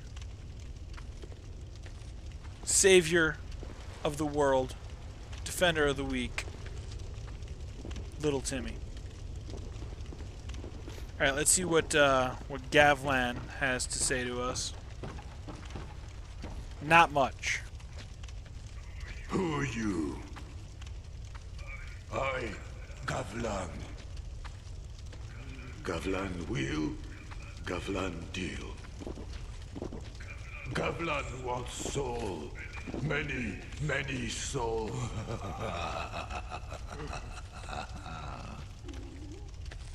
What you want?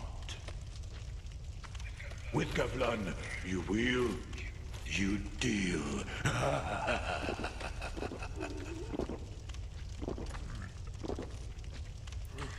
So Gavlan, lonesome Gavlan here, he's a traveling merchant of sorts. Sells the Ring of Giants, which is a nice ring to have. It increases your poise a little bit. And then he sells a lot of poison stuff. Nothing that is too pertinent to us right now. Nothing that I want to spend the souls on. But he is a unique character because you can sell him your unwanted items for a little bit of extra money. So like we can sell him some of these hollow soldier legs, or one of these Varangian legs here. It's a good way to make a little extra money from your spare items.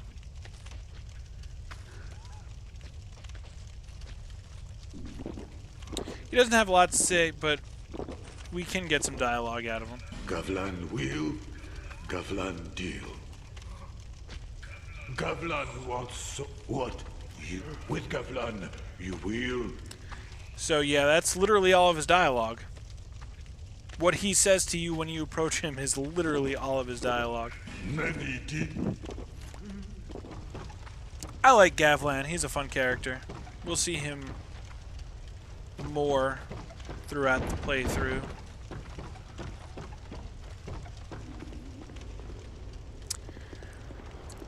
We're at the 2:02 mark, 2 hours, 2 minutes, but we are so close, so very close to the end of this zone, we might as well go ahead and finish it up.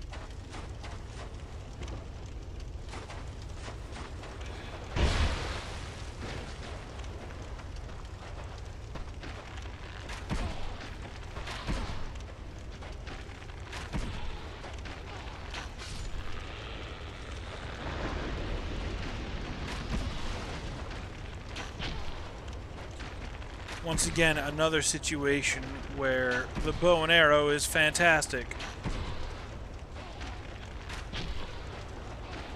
Well, I guess that's a little misleading because it's the same situation as earlier in the area, but just in a different location. There's nothing in here, right? No.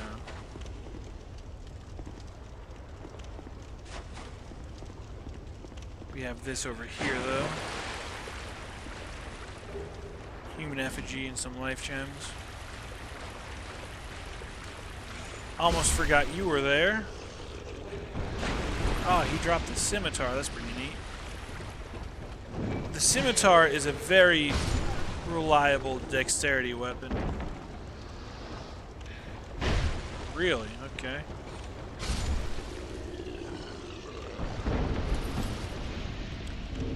We will take a look at the scimitar real quick.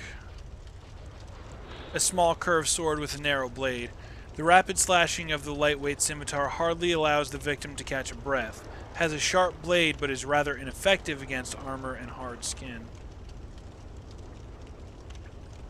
I'll show this off for a second here. The scimitar has a moveset that I really like. It is primarily that attack. The R2 into R2 is really good. It's also good when you two-hand it.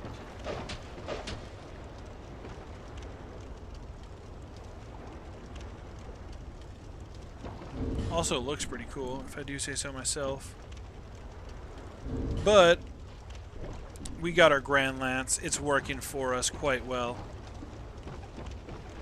This is the ultimate shortcut in the zone. This will bring us right back to the beginning.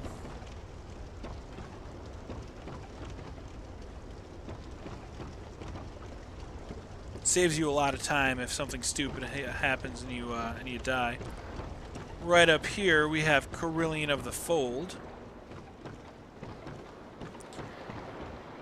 which we have 10 intellect. We should be able to go ahead and talk to him now. I sense power. Very well. From this day, you shall be my new pupil. I am Carillion. Carillion of the Fold. Surely you've heard the name. Now, do not be afraid. Let us explore the limits of sorcery. So he's the first real vendor that you get that sells you magic-related stuff. Sells you spells. Spells. We have the intelligence to use one of these, but we don't have enough attunement to use any spells. So it doesn't really matter right now. I think, at the very least, though, I'm going to pick up Magic Weapon.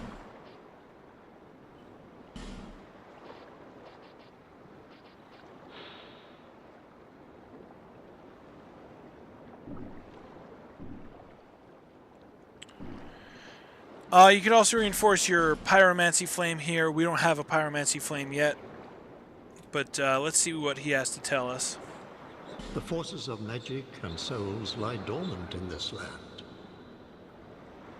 It is a fitting place to hone my sorceries. I suspect that I may even conjure up new spells here.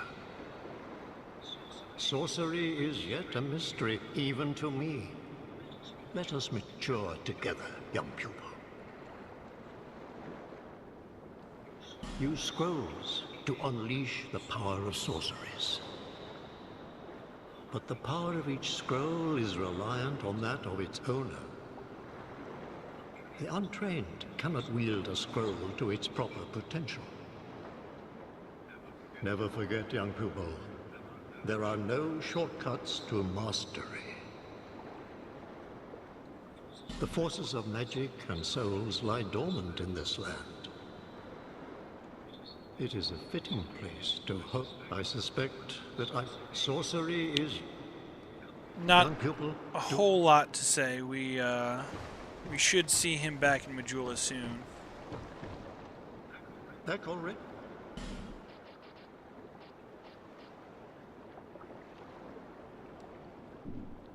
One day, my Should see him back in Majula now. He just talks about kind of like the basic principles of sorceries. Nothing really too important. This guy, though, I forget he's there, and he always gets me. But this time he got. Okay, so much like Pate, Lucatiel needs to be summoned for her quest line. So we're going to go ahead and summon Lucatiel here so we can progress her quest line when the time comes.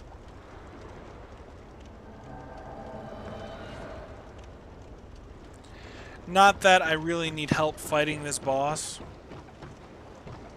but again, we want to see her quest line. That's the point. That's the goal here. Could you not? Thank you.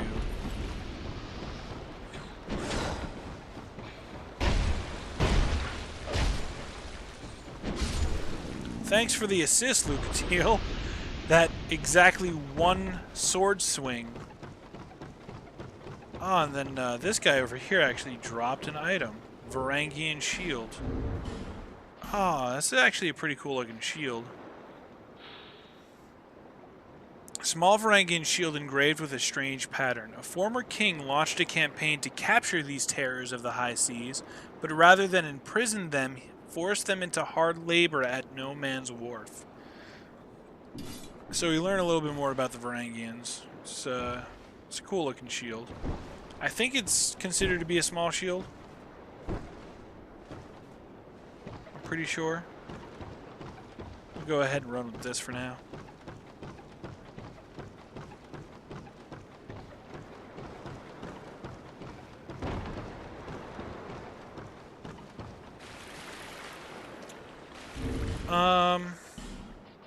Yeah, we'll go ahead use a dark pine resin here. This boss is another pushover, truth be told, and with Lucatiel it makes the fight even dumber. And on top of that, we're using the Grand Lance, right? So we got nothing to worry about. Look at that damage output.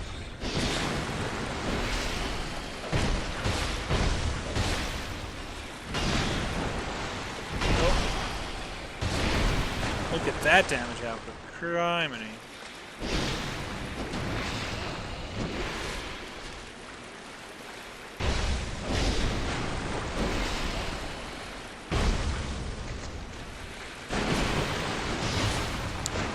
That's one of the weird things with having phantoms is sometimes it's hard to tell who the phantom is actually trying to attack.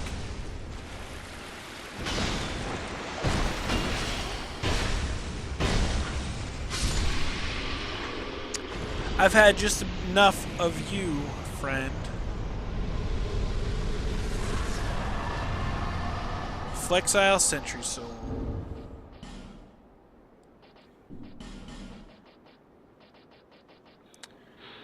The soul of the Flexile Sentry. The Flexile Sentry is a merciless creature whose purpose is to punish the undead. Use the special soul of the Flexile Sentry to acquire numerous souls or to create something of great worth. So it's a tormentor of the undead. Something fun about this room is that the water level slowly rises.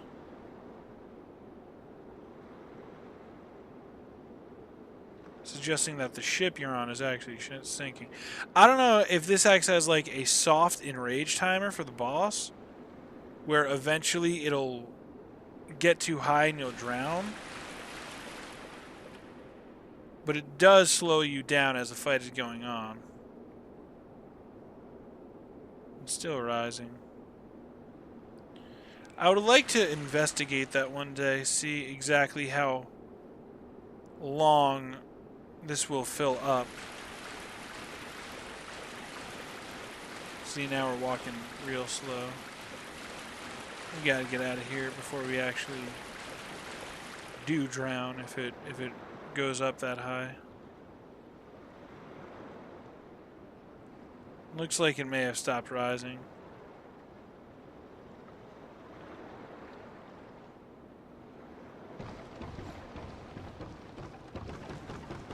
It's another little interesting mechanic that they added to make the boss fight a little bit more challenging, but we killed the boss so quickly that it doesn't even matter. Here we have a chest.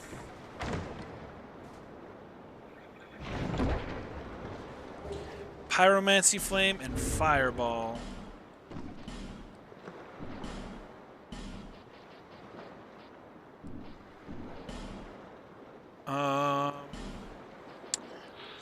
A flame catalyst used by pyromancers. Pyromancers rouse this flame to produce various fire arts. Equip pyromancy flames to produce pyromancy. Attune pyromancies at a bonfire.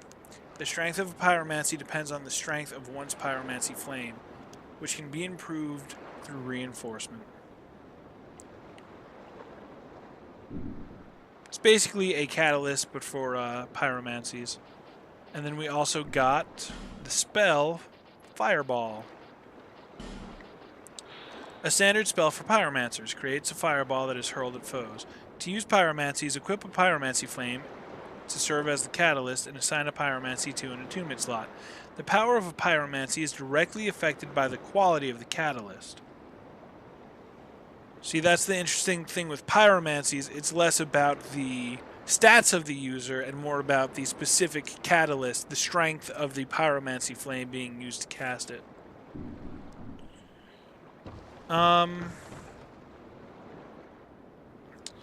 It's already 2 hours and 15 minutes into the stream. This is something that I don't typically do, but I'm going to go ahead and stop right here.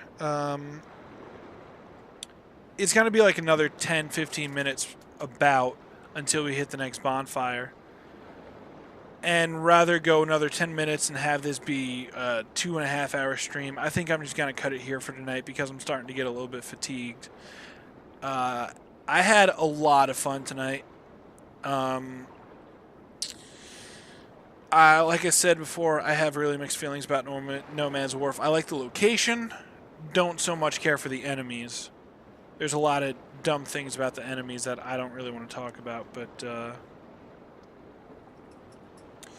yeah, not a whole lot of lore to cover tonight, though. But we will be back tomorrow. Be back here at 11 p.m. Eastern Time to enjoy more of Drangleic, to continue our tour through the great land of Drangleic, and to see what's coming down the pipe, to see what this terrible place has in store for us next time. I hope you all have a good night, and I hope you all enjoy your day tomorrow. I will see you tomorrow night.